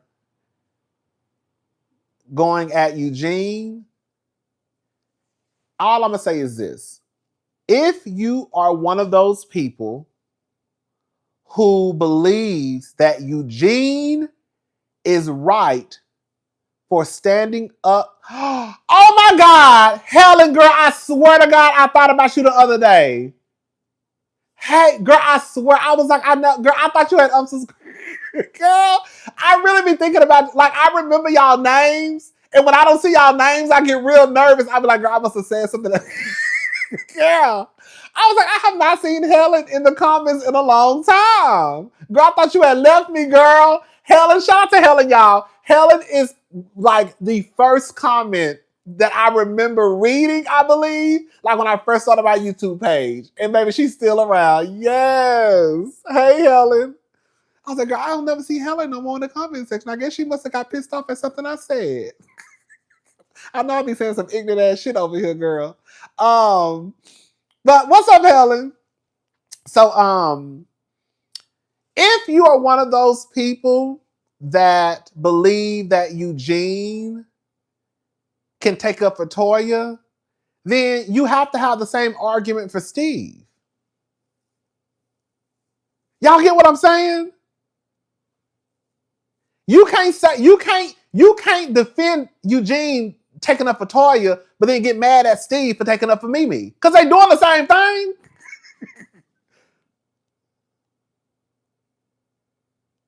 They're literally doing the exact same thing. Getting involved in some shit that really ain't got nothing to do with them. If Eugene can defend Toya, then Steve can defend Mimi. And if you gonna get mad at Steve and tell Steve he needs to shut up, you gonna have to tell Eugene he needs to shut up too. You can't defend Eugene, but then say that Steve is wrong because they're both doing the same thing.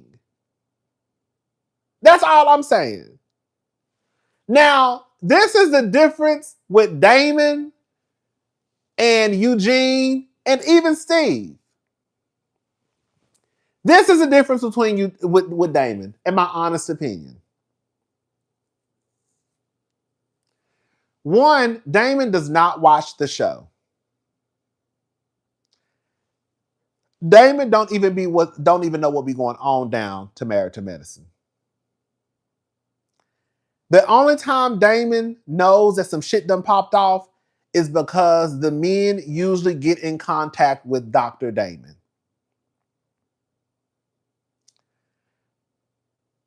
I remember, and Heavenly knows that. Do y'all remember at the reunion, probably like 2 or 3 seasons ago, when I think Andy was about to ask Dr. Damon something about Heavenly's YouTube channel, and Heavenly told Andy that he can't ask a question? Do y'all remember that? And then she told Quad to shut her mouth. Do y'all remember? Do y'all remember at the reunion, like 2 seasons ago, 3 seasons ago, Andy was about to say something to David about Heavenly's YouTube channel, and he was like, I want to know if I can ask Damon a question, something. Heavenly was like, no, you may not. Girl. Because Damon really don't know the carrying on that Heavenly be doing on YouTube or that show. That's a lie. Okay, I just told a lie. He's there when Heavenly cuts up. Okay? But other than that, he don't really know what's going on outside of the shit that he see with his own eyes. At one point, Heavenly was supposed to be off of YouTube. Because when she fucked around and called Dr. G a pedophile, I think Dr. G got in contact with Dr. Damon, and Dr. Damon told her, get her ass off YouTube. She doing too much. And that's why Heavenly really started her Patreon. Because in sneaky bitch fashion, here she go, talking about when he didn't say nothing about Patreon. That's why I think she started her Patreon. Because Dr. Damon told her to get off YouTube. But eventually, of course, she started creeping on back over to YouTube. Okay?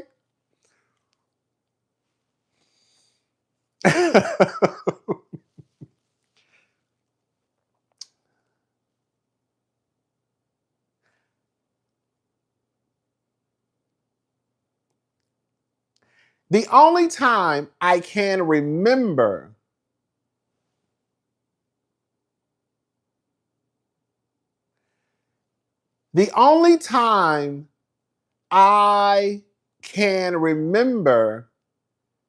Damon really getting involved in the women business was when Mariah broke that flute on the side of the table and she said she'll cut Heavenly Pico de Gallo style, chopped up and served on the side. That's the first time I ever heard. That's the first time I can remember. It probably was some other instances where Damon was like, whoa.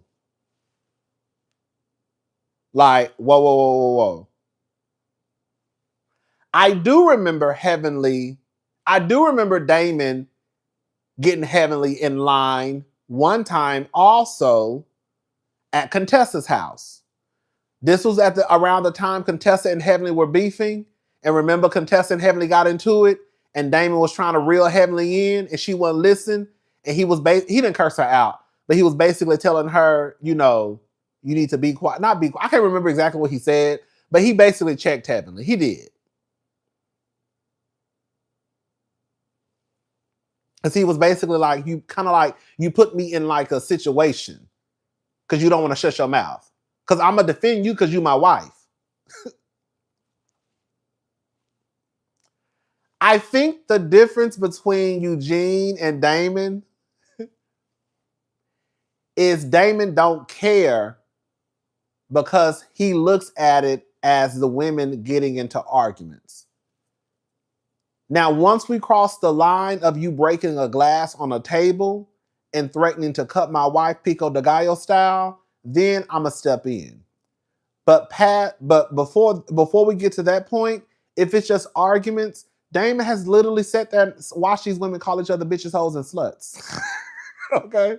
He don't say nothing because as far as he's concerned, the women are getting into it, they can handle each other.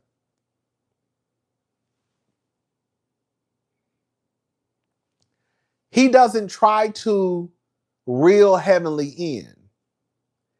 And I think the thing is, because Heavenly has dragged the girls a lot on her YouTube channel, Damon starts to find out bits and pieces, but I don't think that he really necessarily cares. So it kind of goes in one ear and out of the other.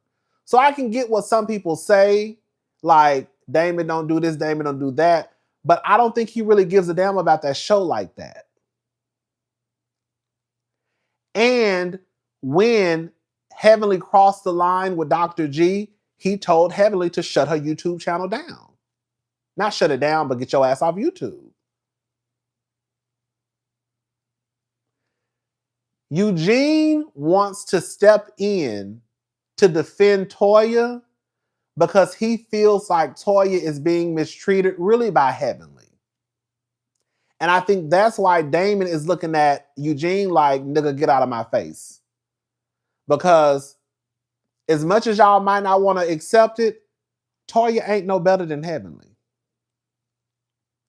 I don't know why y'all be trying to act like Toya is this little lamb who ain't... Toya just as messy, if not as messy as Heavenly. Heavenly just more in your face with it sometimes. But Toya is the same inch. Girl, season 1... Baby, Toya was out here talking about the paternity of Mariah's daughter. You can't get no more motherfucking messier than that. That's why I be like, girl, y'all talk about the kids off limits. No, they ain't. No, they ain't. No, they ain't. No, they ain't. Toya was around here talking about Mariah's daughter not being Aiden's. If that ain't messy as fuck, why you think they got into a fight? Y'all do know that's what the fight was about.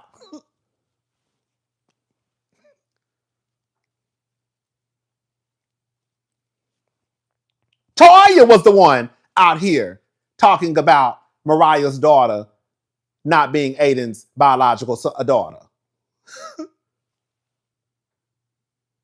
Toya was the one who got into a fight again with Audra.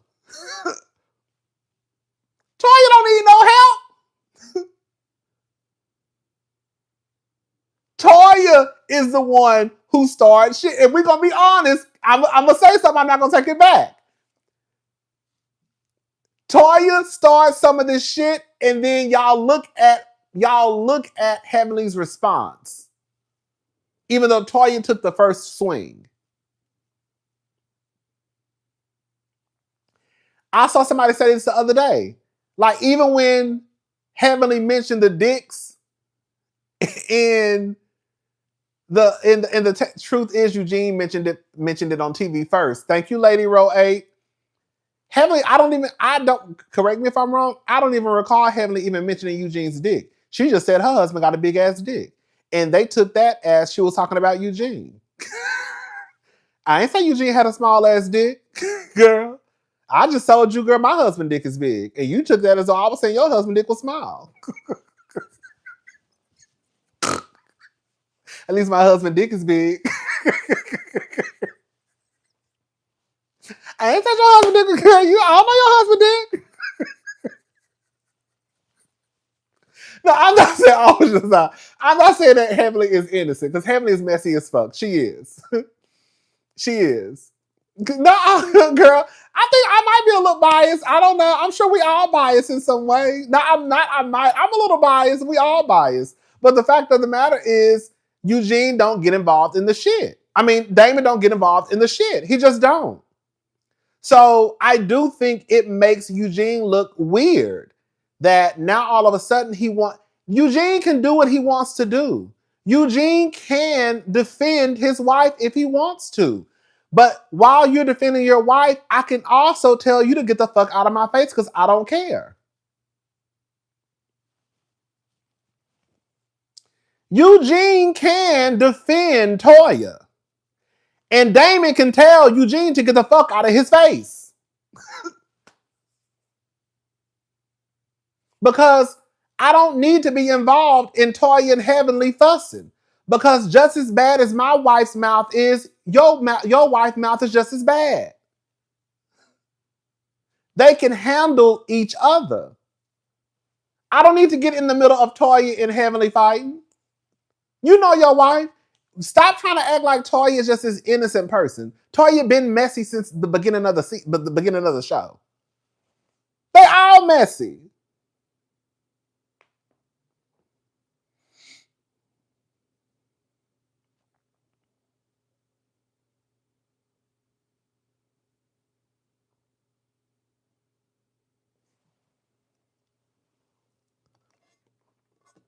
But I feel like that's the biggest difference between Eugene and Damon.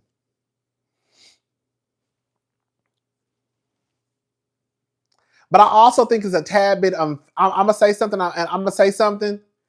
Y'all can't have it both ways though. Cause in one breath, y'all be the. This is what y'all say. This is what y'all say. This is what y'all say. Don't you always have your partner back in public and check them in private? I see all y'all say that all the time. So why do y'all now expect Damon to check Heavenly in public? Because if that's the name of the game, to have your wife back in public and check her in private, then Damon is doing exactly what y'all said he's supposed to do. Have his wife back in public and check her when we get home.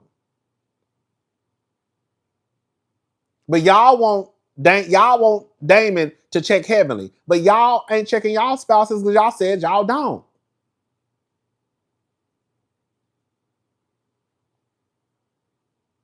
So why is it okay for y'all not to check y'all spouses in public and have a united front and check them in private, but Damon can't do the same thing for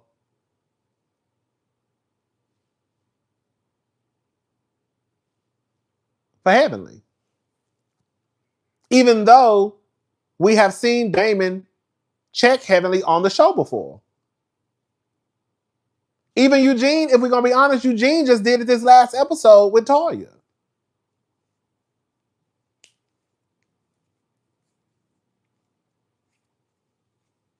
That's the rule that y'all set, but y'all start moving the line when it has to do with Heavenly. Either we checking our spouses in front of everybody, or either we not.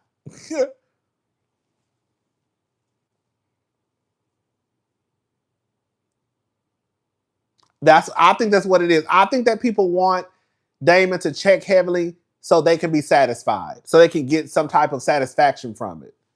But the thing is, Damon not gonna disrespect his wife for a TV show. Toya gonna disrespect her husband for a TV show. Heavenly not gonna ever disrespect Dr. Damon in front of that camera. Damon ain't gonna never disrespect Heavenly in front of that camera. Now, if you want to bring Toya into the conversation, we can. Toya will disrespect the dog fuck out of Eugene. Heavenly and Damon ain't doing no shit like that for no TV show. You ain't never heard Heavenly say nothing bad about Dr. Damon. Okay? And you ain't never heard Dr. Damon say nothing bad about Dr. Heavenly. Girl, I think we saw them get into a little tussle one time when it was in Mexico or something, and Heavenly got pissed off because they went to the strip club. But for the most part, you really don't see Dr. Heavenly and Damon doing the stunts and shows that Toya does. Toya will disrespect her husband for a check. Heavenly not disrespecting her husband for no check. Toya and Eugene will argue with each other in front of the camera. Heavenly and Damon not arguing with each other on that camera. Heavenly said at BravoCon in front of everybody that her marriage ain't for sale. She already told them that. Girl, that's what Heavenly said at BravoCon 2023. Girl, I was right there in the room. She said her marriage ain't for sale. She had already told them that it's not for sale.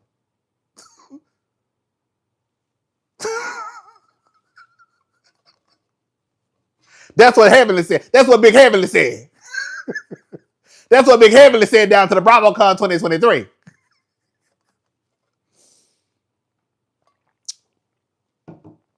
And plus, honestly, I'm not trying to take up for Dr. Damon. I really don't think he give a fuck about this show.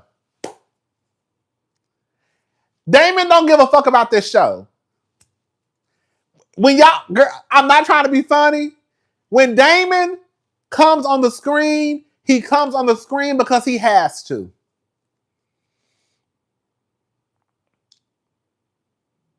When you see Dr. Damon come onto Married to Medicine, he is popping up on the scene because Heavenly said, I need you to shoot today. And he come in a room, he'll have his hands in his pocket. Hey, buddy. Girl. He come in a room, he'll come in, hey, buddy.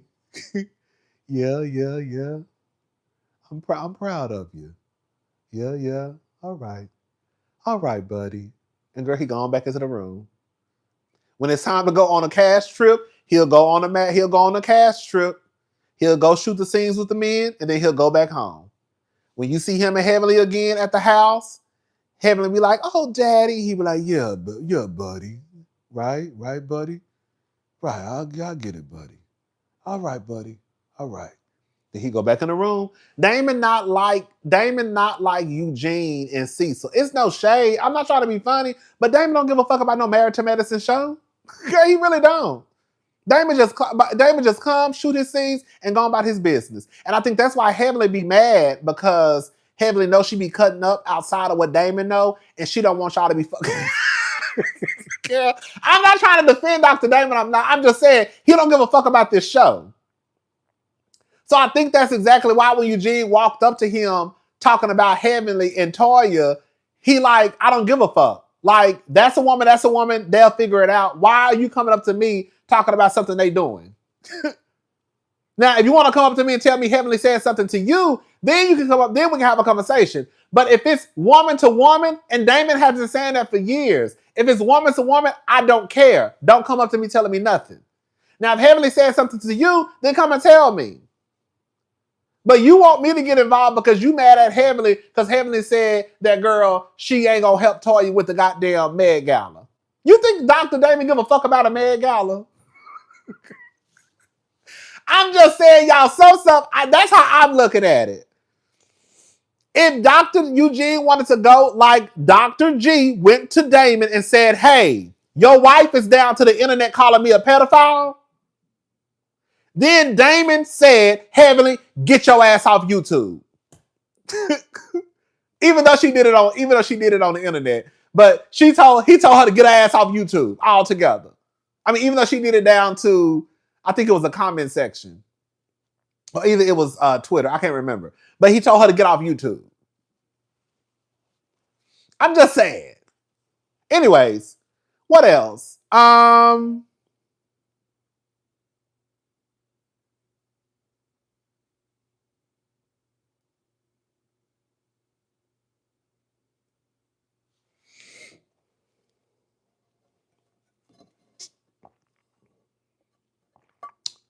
Oh, can we be real?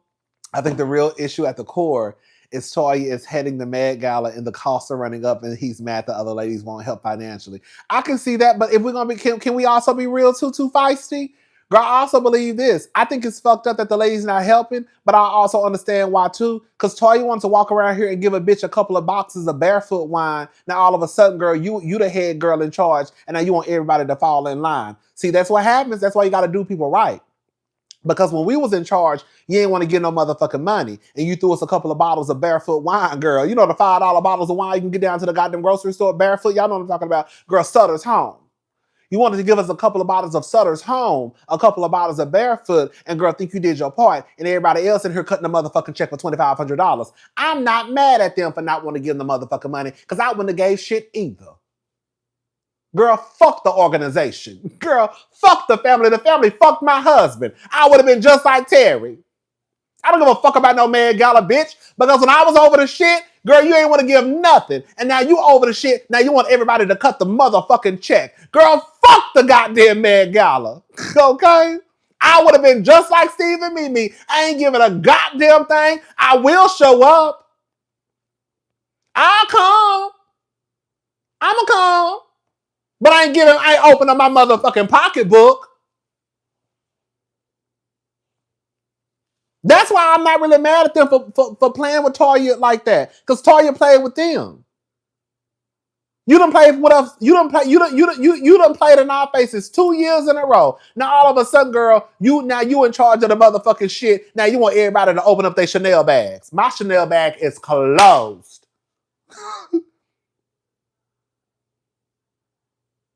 Girl, my purse is locked, okay? And the key has been thrown away. Don't ask me for shit.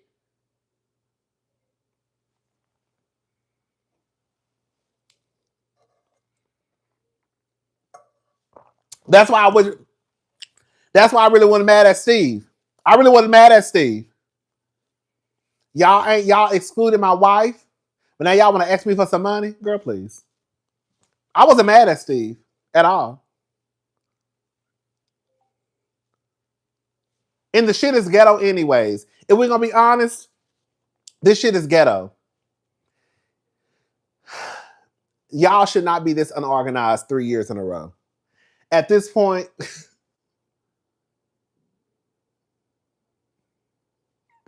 what's up, Jamie? That's me.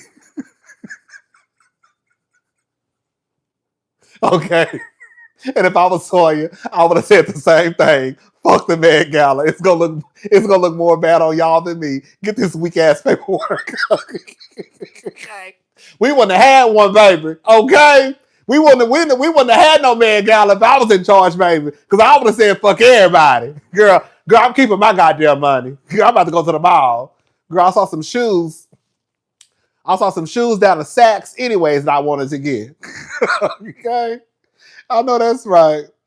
But yeah, I think the Met Gala is ghetto. Because at this point, it's like, it's 3 years. All bullshit aside, outside of Toya, it really shouldn't take all of this to throw this together. That's why it's like, I can't even take y'all seriously because at this point, y'all are not new to doing this. So why is it not more structure into this? And if y'all know that this is going to be something that is going to be done every year, then why are y'all not already having things set in place even before the cameras pick up? You see what I'm saying? Like, if this is something that y'all are really doing, like the 3rd annual Met Gala, the 4th annual Met Gala, girl, this should already be something that is already in place. Things already lined up even before the season starts. If y'all are really doing this. Y'all ain't really doing this.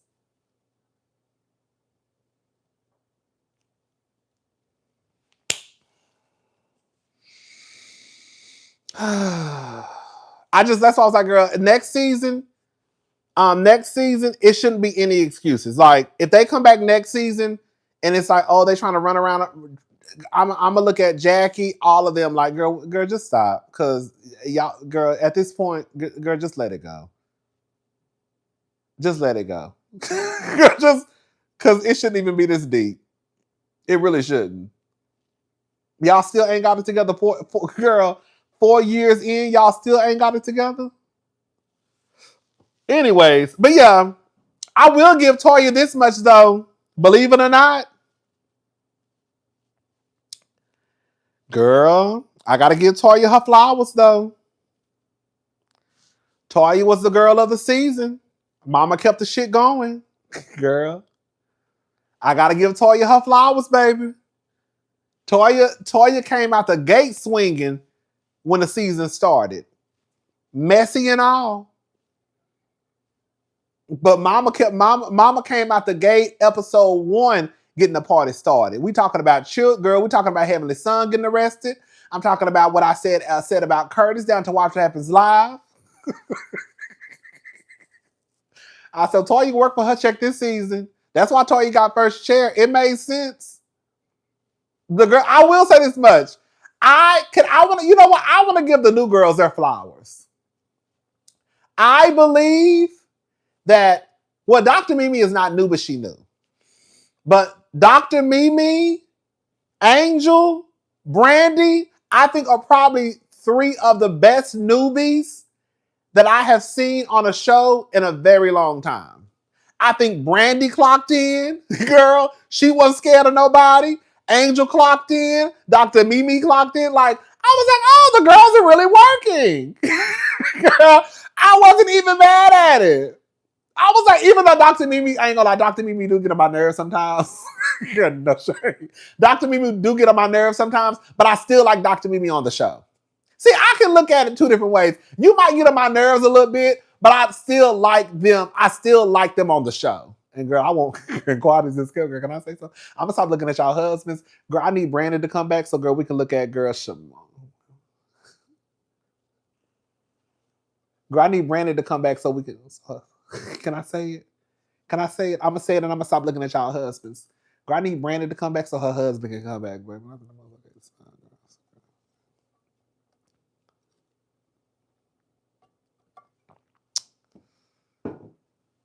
Girl, Brandy husband, bitch. Girl, have y'all seen Brandy's husband? Baby. Have y'all seen Brandy's husband? Baby. Girl.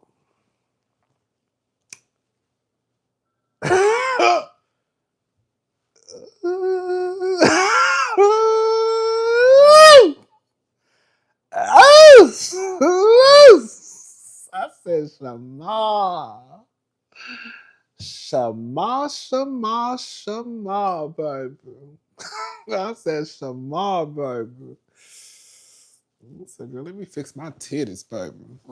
I gotta push my titties up, baby. Here comes Shama, baby.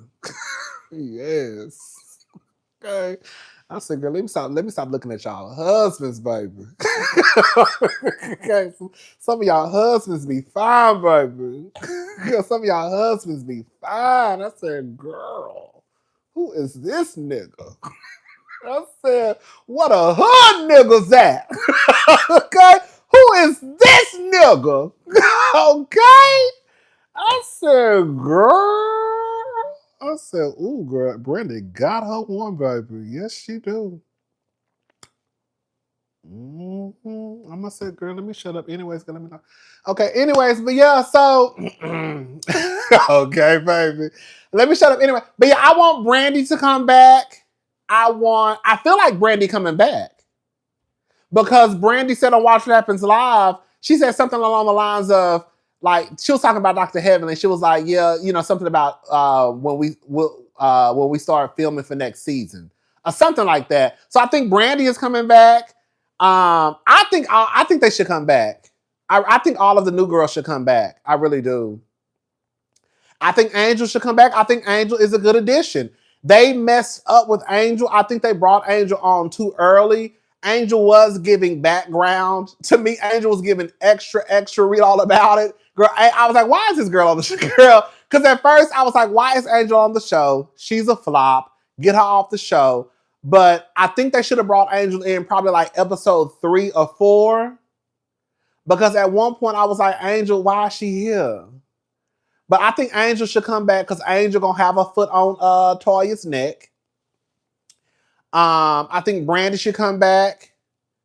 I think Dr. Mimi should come back. I do. I think that was a solid introduction to some new girls. And honestly, I'm not trying to sound like an ageist. But I think it's good. They need to start kind of bringing in younger-ish. Like, you know, like 30s, 40s. They need to start bringing in like some of the younger. And girl, can I say something? Dr. Jackie can go. Oh, Dr. Jackie really can go. Can I say it? Can I say it? Can I say it? Can I say it? Can I say it? Dr. Jackie really can go. It's no shade. I like that. Y'all know I go for Dr. Jackie. You know, I go for any rich black woman. Okay, because that's my goal in life. You know, I don't have no issues. I love Dr. Jackie because, you know, like I love the rich black woman because that's what, you know. Okay, but girl, Jackie really can go. They need to go ahead. They need to go ahead and let Jackie go. Jackie is not needed. Jackie is not needed. Like, it's like Jackie needs to go. Y'all need to give that space to somebody else. And quiet as it's kept, if Heavenly wins this election, Heavenly's not coming back more than likely. 10 times out of 10, if Heavenly wins this election, girl, Heavenly is not coming back. What y'all need to do, I'm gonna go ahead and say it, Married to Medicine, y'all clip this and send it to Bravo. What y'all need to do is do what's best for the show and bring back the nucleus of the group. Okay. What y'all need to do is bring back the Queen Bee. What y'all need to do is bring back the creator. And her name is Mariah Huck. Y'all need to bring Mariah back to Married to Medicine.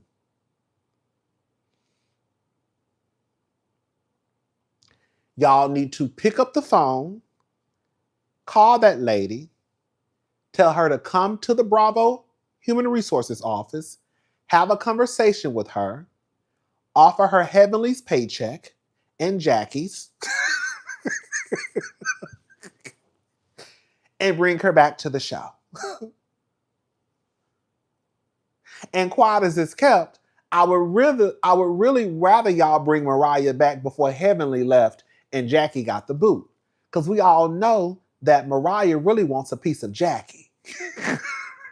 Who Mariah really want a piece of is that Dr. Simone, Dr. Jackie, and Dr. Heavenly, believe it or not. Mariah ain't worried about quiet no more. Girl, if you watch that interview she did with Carlos, girl, who she want to put her veins in is that Jackie and that Simone. And a piece of Dr. Heavenly. That's who she want. So I would rather y'all bring Mariah back before Heavenly left and before y'all kick Jackie off the show. That's what I want. But I do believe y'all need to bring Mariah back. I do. I believe that's what the viewers want. I believe that's what the show needs. And I think at some point, y'all need to start doing what's best for these shows. I know that we are not privy to a lot of information. I know we're not privy to what the ins and outs of the lawsuit or what happened between Mariah and the network and all that stuff. But one thing I can give Mariah is when she was trying to get her business in order with Bravo, it never really, from what I saw in the blogs, it never really got personal. Now, no shade. Can we be honest? Now with Nene, it got a little personal.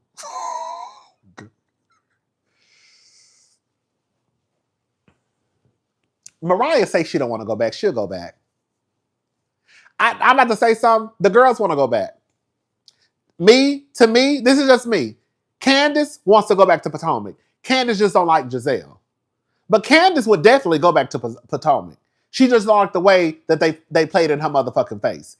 Candace wants to go back to Potomac no matter what she says. Mariah wants to go back to Married to Medicine no matter what she says. Nene wants to go back to Real Housewives of Atlanta. Kenya wants to go back to Real Housewives of Atlanta. Girl, the girls want to go back. They might not like certain things, but I believe they all want to go back. Candace wants to go back, but she don't like Giselle. Okay? Mariah wants to go back because that's her baby. Nene, and that's the shit she created. Nene wants to go back because she needs the check. Kenya wants to go back because, girl, her salon. Girl, no shade. But, girl, they say my girl is behind on the bills, baby. I don't know. But, no, it don't matter. At the end of the day, I do believe that when the girls say they don't want to go back, y'all want to go back. Y'all want to go back. And plus, I'm sure y'all missed the money. Bitch, if they took out $30,000 out of Candace's check for cursing the girls out, you know them girls was, girl, Candace was probably making a cute little coin. Hello? Can you imagine, bitch? Girl, after I thought about it, I said, bitch, if they took $30,000, bitch, how much was you making, bitch? Girl, bitch. Bitch, I had a fit. Girl, I had a fit with Sally Mae, took out $150. Okay? I had a fit with Sally Mae was taking out $175.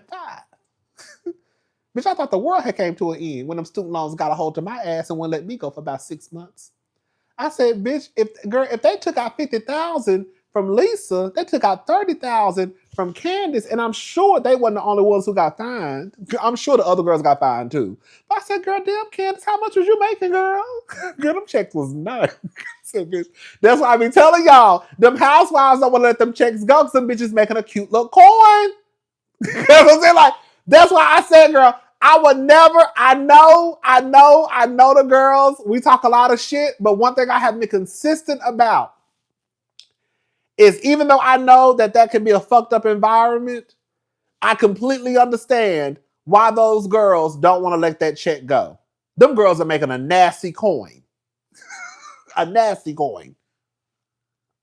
Because, bitch, if you got fined $30,000 over some Twitter, bling, bling, bling, bitches is mad. Okay? That's why I'm not mad at Giselle for staying. I'm not mad at Ashley for staying because, bitch, I would stay too. You would have to fire me. Okay, who was going to shit? Okay? Girl, you would have to fire me. And the only way I would leave that show is if I know I have already replaced this income. You see what I'm saying? That's the only way I would leave a job like the Real Housewives, if I know I have built other businesses that will replace this money. Portia will always be an idiot to me. Because who the fuck walk away from $2 million? I don't know. Well, no, Portia. Like, for $30,000 a month. Girl. Girl, who the fuck walk away from $2 million, girl, for a $30,000 a month allowance? Girl, a slow bitch. Because, bitch, if you gonna give me $2 million to go down to the motherfucking Bravo TV and argue with some punks, bitch, sign me up. Bitch, I'll be right up in motherfucking Bravo goddamn headquarters, girl. Just like this. Okay. Rodney Mitchell. Sign. What do I sign? Right here? Okay, Rodney Mitchell. What's today's date? The 14th? Okay. 3/14/2026. And where else do I sign?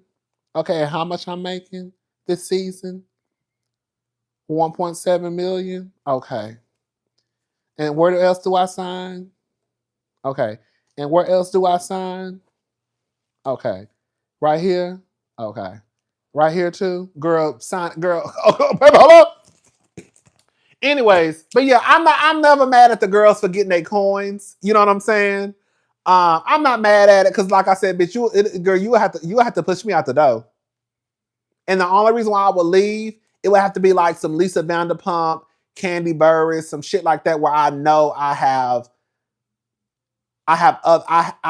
made other streams of income to where it would replace this check from Bravo. But I would not leave Bravo if I know I ain't got that money coming in from nowhere else.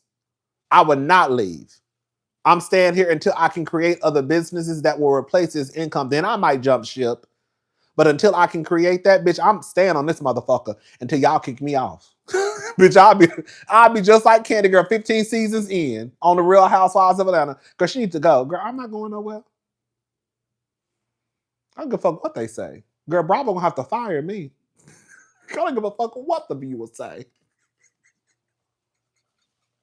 Bitch, I'm staying on this motherfucker till they send me my pink slip and white box. Do you hear me? Anyways, but yeah. What else, y'all?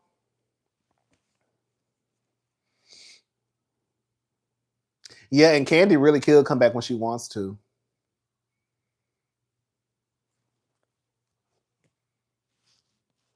I kind of wanted to go out tonight.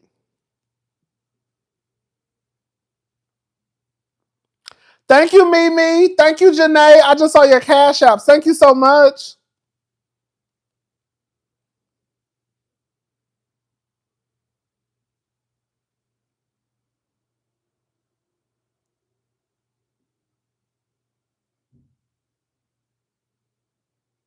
Baby.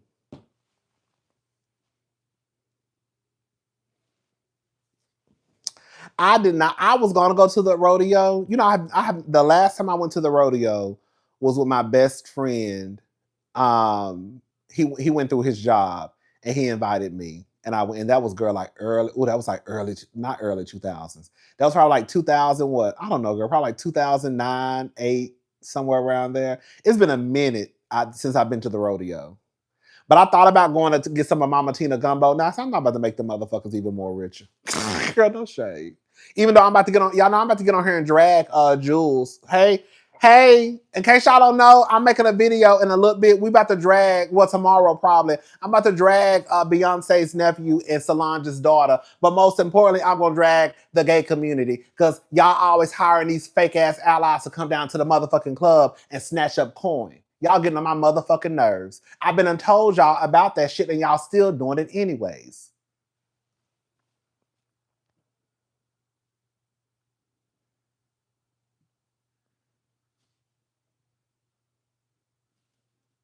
You ain't got to be no ally, but stop calling everybody allies to the community because they are not.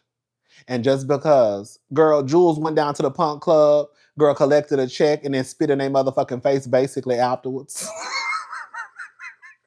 Girl, Jules went down to the punk club, hosted the punk club. Girl was supposed to do an interview. Baby told them hell fuck no. Baby got his check. Baby was on Twitter, was online talking shit. Girl talking about he just coming to get a check. Talking about he walked in with 20 girls. Girl, and here go all y'all stupid ass punks down to the internet defending that shit the other day like some fucking fools. Even today. But y'all want to drag EJ Johnson because EJ, girl, online talking about, girl, girl, talking about, girl, he like to be in the straight rooms. But, girl, y'all gonna defend Jules. EJ ain't doing shit that harms the community by living in his own world of delusion. Yeah, we're gonna talk about it. I've always had an issue. Not always, that's a lie. I have had an issue for the last few years with the LGBTQ community when it comes to events, pride events, always hiring these heterosexual people to come in, because if the roles were reversed, they would not do it. When have you heard of the straights hiring Saucy Santana to come and perform? And then y'all hire these people who not even really allies. You receiving a check to show up somewhere does not equate to you being an ally. Let me say that allyship does not come with a check.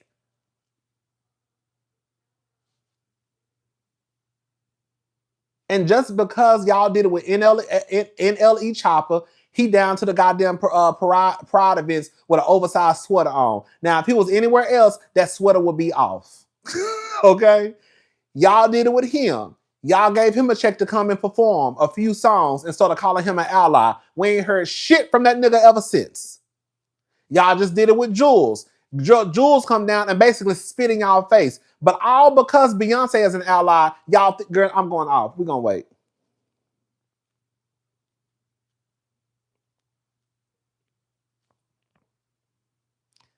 Beyonce being an ally and y'all believing that Beyonce is an ally to the community, so that means that Jewel, as I call him, jewelry, y'all thinking that jewelry by association or by blood, that means that because Beyonce is one, then that means that Jules has to be one. It's some of the most foolish way of thinking. Because if that's the case, if you're gay, does that mean that your mama or your dad is automatically an ally? No. Because we know that a lot of y'all daddies don't go for that punk shit. So I don't know why y'all be getting down to the internet, switching up the rules for people because you want a girl put their motherfucking dick down your goddamn tonsils. Like, that shit drives me insane. Beyonce being an ally ain't got shit to do with Jules. Just like you being gay don't mean that your family is an ally.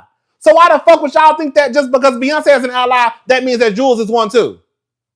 Hello? You can be gay. Just because Jay-Z's mama is a lesbian, you think that means that jewelry is an ally?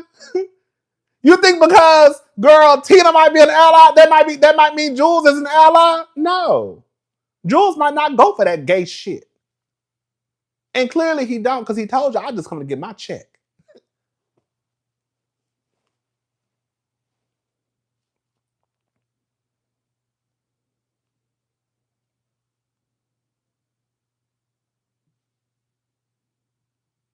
And then you got the people down to the internet talking about, oh, maybe he didn't really know it was gay night. Girl. We'll talk about it, because I was about to get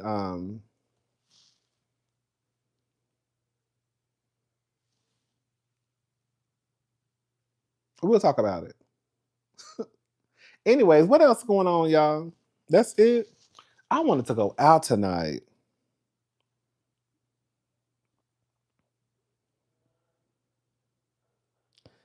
How are the lines at the airport? I would consider Beyonce an ally. Now, would I consider Jay-Z one? I don't know. A lot of people wanted to consider him an ally because his mama is a kissing lesbian. Girl. So he showed up to the GLAAD Awards and accepted an award. I'm not saying he not. I'm not saying he is, though. It's given my mama is a lesbian.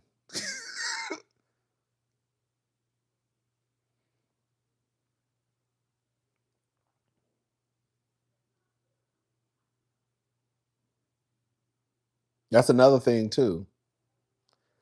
Just because people fuck with certain people that are gay, don't make them an ally. Like, you can have a gay son who you accept because that's your son, but that don't mean that you still an ally to the community. You see what I'm saying? Like, you could love your best friend because that's your best friend and you want to support your friend because they're gay, but that doesn't necessarily equate to you being an ally. You probably just feel like you're obligated to love your son because that's your son, because he's gay and he's gay. But that don't mean that, girl, you an ally though.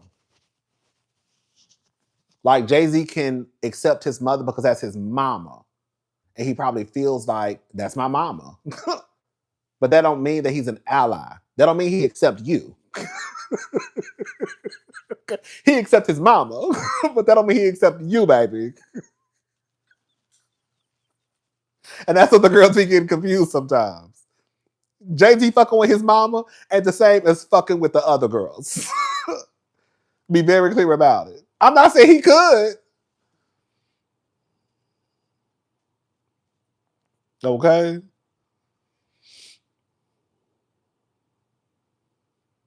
Cause I got the fire.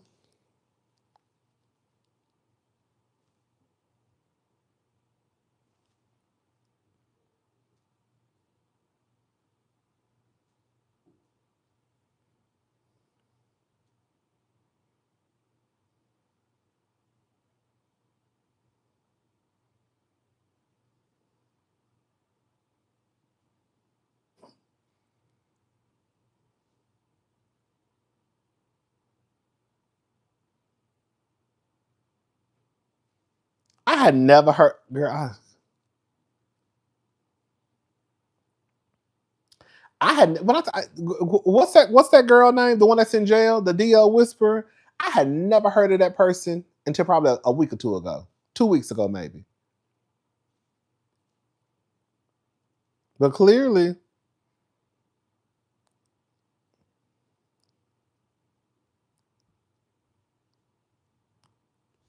they got a large following. His ass in jail. I heard he nuts, girl. I had never heard of that. I was like, who the fuck y'all talking about? I heard about that post, but I heard that was AI. They said that K made a post, but they say that post wasn't. They said that post was. It wasn't real.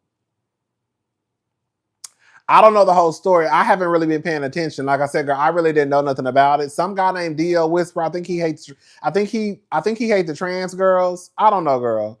I think he was stalking T.S. Madison. He was riding by her house, threatening to kill her. I don't know, child. Now he in jail.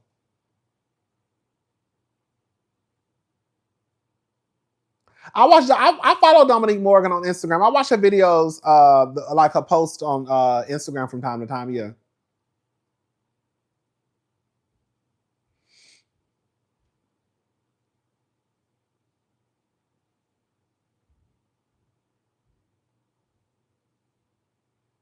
Did Monique ever do that live to explain why she lied on Stacey? I don't know. I'm assuming she hasn't because, I mean, I don't follow Monique, but I'm assuming she hasn't because the blogs would have posted it.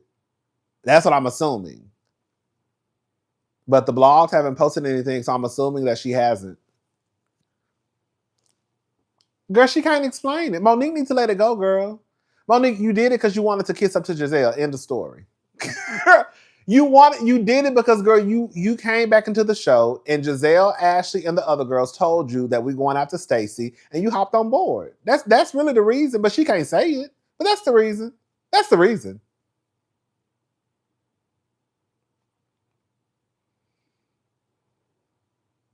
Because it's really nothing she can say. Monique look girl, let me shut up. Because I done talked about Monique about 4 or 5 times.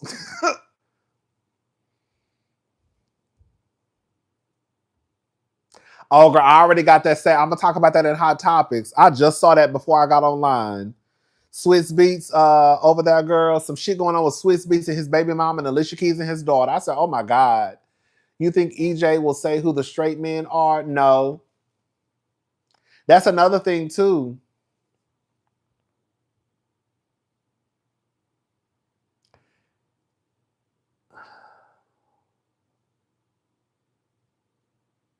Let me shut up.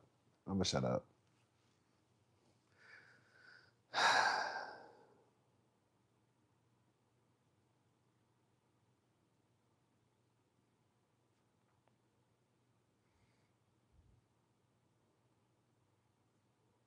I need to talk about that in Hot Topics. I forgot.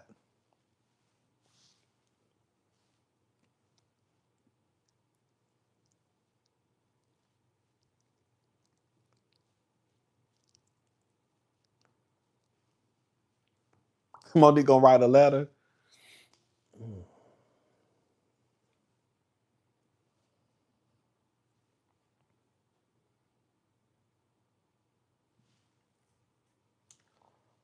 Oh, excuse me. I should have went to the store and got me some more raisins. Girl, I just ran out. Y'all know I love me some raisins. I got a little bit. I think I got a little bit up there that could last me. I don't know. I kind of want to go out. I kind of want to go out just for like an hour or two. Not an hour or two, just like for like, like 45 minutes. I don't really be having to go out for a long time. I can go out, have a cocktail, and come on back home. But I'm thinking about it. My barber told me to try this new tequila, and I just went and bought some tequila today. So I'm gonna try that. It's too much, girl. When I say it's so much traffic, oh girl. It is so much it is so much traffic. I used to love raisins and salads back in the day too.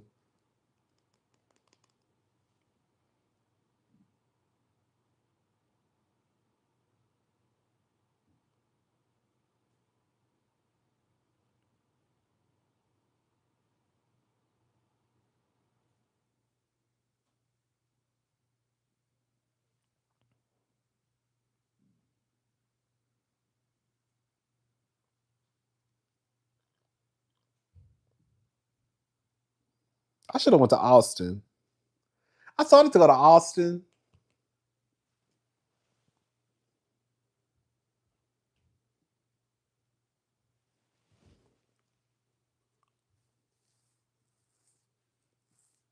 Baby, it's a lot of people down here, girl.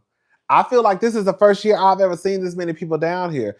I don't know what happened, but I don't know if if y'all all got on a phone call and said, girl, we're going to Houston for spring break. But I have been in Houston since 2001, and I don't ever remember it being this many people down here at one time.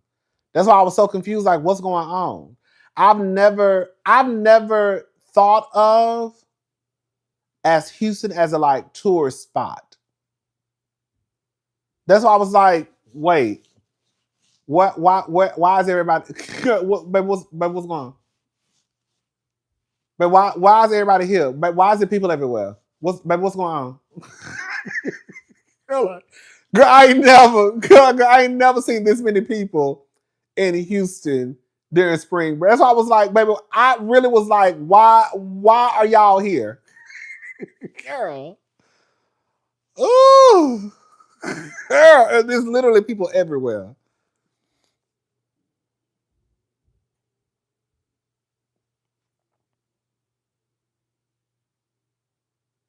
Mm-mm.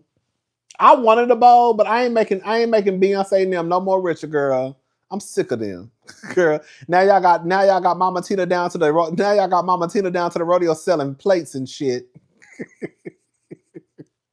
I did want to try it, and I was like, I ain't got no problem with Mama Tina. Shout out to Mama Tina, girl. I'm not giving her my goddamn $25, girl. I said, girl, your daughter a billionaire, your son-in-law a billionaire, girl. I'm not making y'all no more richer, girl. Beyonce got enough of my goddamn money already. I'm tired. Girl, I'm tired. Girl, why is you down to the goddamn rodeo selling plates? Girl. I said, girl, Tina must be bored. Girl, Tina ain't got nothing to do. Girl, why is Tina at the rodeo selling fish plates? Girl, I said, girl, this woman ain't got nothing. Girl, I said she ain't got nothing to do. Your daughter is a billionaire. Girl, your son-in-law is a billionaire. Girl, why is you down to the rodeo selling gumbo? I said, girl, whatever, girl. I said, I'm not giving her my money. I'm not giving her my money. I'm not giving that lady my money. I wanted to go just to try her gumbo, but I said, I'm not doing it. I'm not doing it. I'm not doing it. I said, she bored. But I love Mama Tina. I ain't got no issues with Mama Tina, but she not getting my $25 though. I can't do it. Mm-mm. I'd rather go up to the street to the shack. Girl, I'd rather go up to the street to Miss Bernadine. Miss Bernadine, you got some gumbo today? Okay. Girl, give me a little bowl. Chicken, sausage, and shrimp. Girl, put my rice on the side though. I don't like my rice in my gumbo. I like to put my own rice. I like rice in my gumbo, but I don't like when y'all put my rice in my. One time I'm so funny acting with shit like that. Girl, I do not like when y'all put my rice in my gumbo. I like to put my rice in my gumbo myself. Yeah. Why does it matter? Because the rice gonna end up in the gumbo anyways. But I like my rice on the side. Okay, girl. Put my rice on the side, and then when I get home, then I can make it then I can put it together the way I want to put it together. But don't put my rice in my gumbo. I don't like it like that. Put my rice on the side. Okay. Girl, I'll be so mad. Oh, I'll be so mad when they do that shit. They did that shit at BB. It's a restaurant here called BB's. And BB started putting their rice in their gumbo. And I got so fucking pissed off. And when I went back, I was like, girl, one of the girls, it's a light-skinned girl. She worked there. That ain't got nothing to do with nothing. But she kind of look like Amanda, girl. Y'all probably know who I'm talking about. It's the girl that work at BB's on Montrose. She look like Amanda Seals. I was like, every time I see her, I'm like, girl, you look just like Amanda Seals. Anyways, I was like, girl, why did y'all change up the goddamn recipe? She was like, I don't know why they did that. She was just like, all I know is they put the rice in the gumbo now. And so every time I go up there now, I tell them, girl, no rice in my gumbo. Girl, quiet as it's kept, last night I went and got some because I wanted some gumbo. But I wasn't going to the rodeo, and I'm not giving Tina my $25. So I went up to BB's. When I tell you BB's was motherfucking packed, I said I want chicken rice. I said I want chicken sausage and shrimp gumbo. Put my rice on the side and give me extra rice. It was a little Hispanic guy. He was kind of cute. He took my order, and I said, "You got rice on the side, right?" He was like, "Yes, baby. I do this all the time. Never check my food." Go in. It took about 30 minutes because the restaurant was packed as fuck. When I say the restaurant was packed, I get home, girl, guess what's in my gumbo?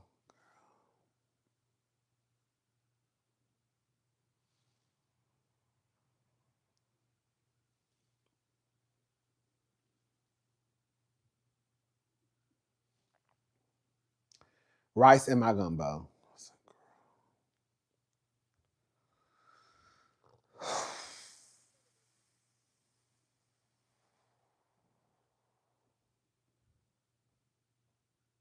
Oh, girl. I said, girl, that's what I be talking about. Did you still eat it? Yeah, I still ate it.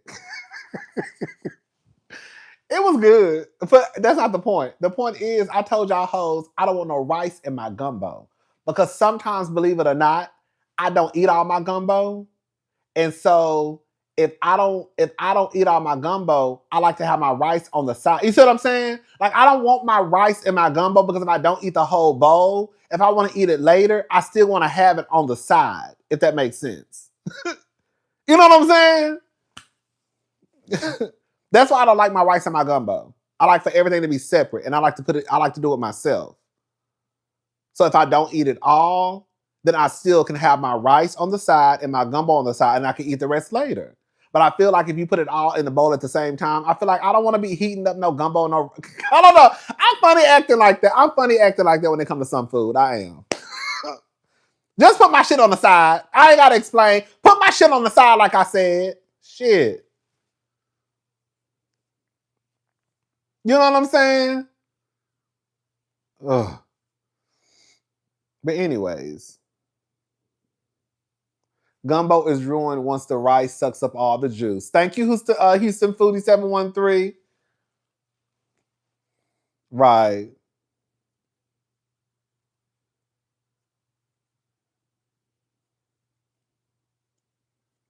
I feel like they do.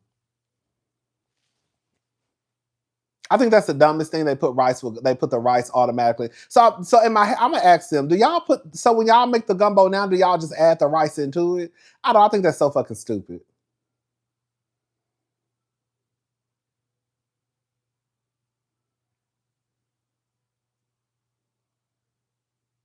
I know that's right. I know that's right. I wouldn't mind a little bowl of gumbo again. Like I said, girl, that BB, because the BB's on Montrose, it closes at 4 on the weekends. I know, right, girl. During the weekday, they close at 3. On the weekends, they close at 4.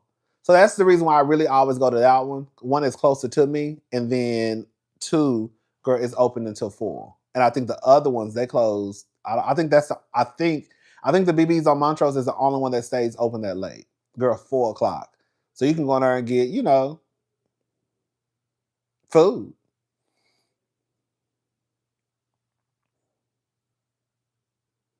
Baby Yoga, I'm about to go. I'm about to figure out what I'm about to do. I need to watch girl, watch I end up not doing a goddamn thing. Okay? Sitting my ass in this motherfucking house. Watch. Watch. Watch, I'm gonna come down here tomorrow. Y'all gonna be like, what you do, girl? Shit. girl. Girl. Got my laptop, started looking at shit that I can't afford. Okay? Putting shit on my putting shit on my wish list. Okay? Babe, and sit here and watch TV. Okay.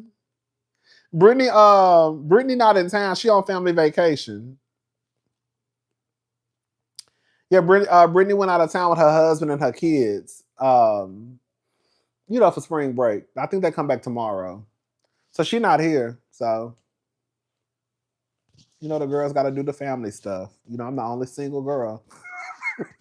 Ain't got no man, ain't got no kids, ain't got no dog, ain't got no cat, ain't got no snakes, ain't got no fish. Everybody else got kids and shit. A man. Girl, I'm over here with y'all.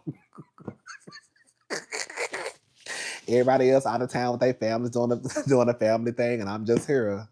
Girl, just here by myself.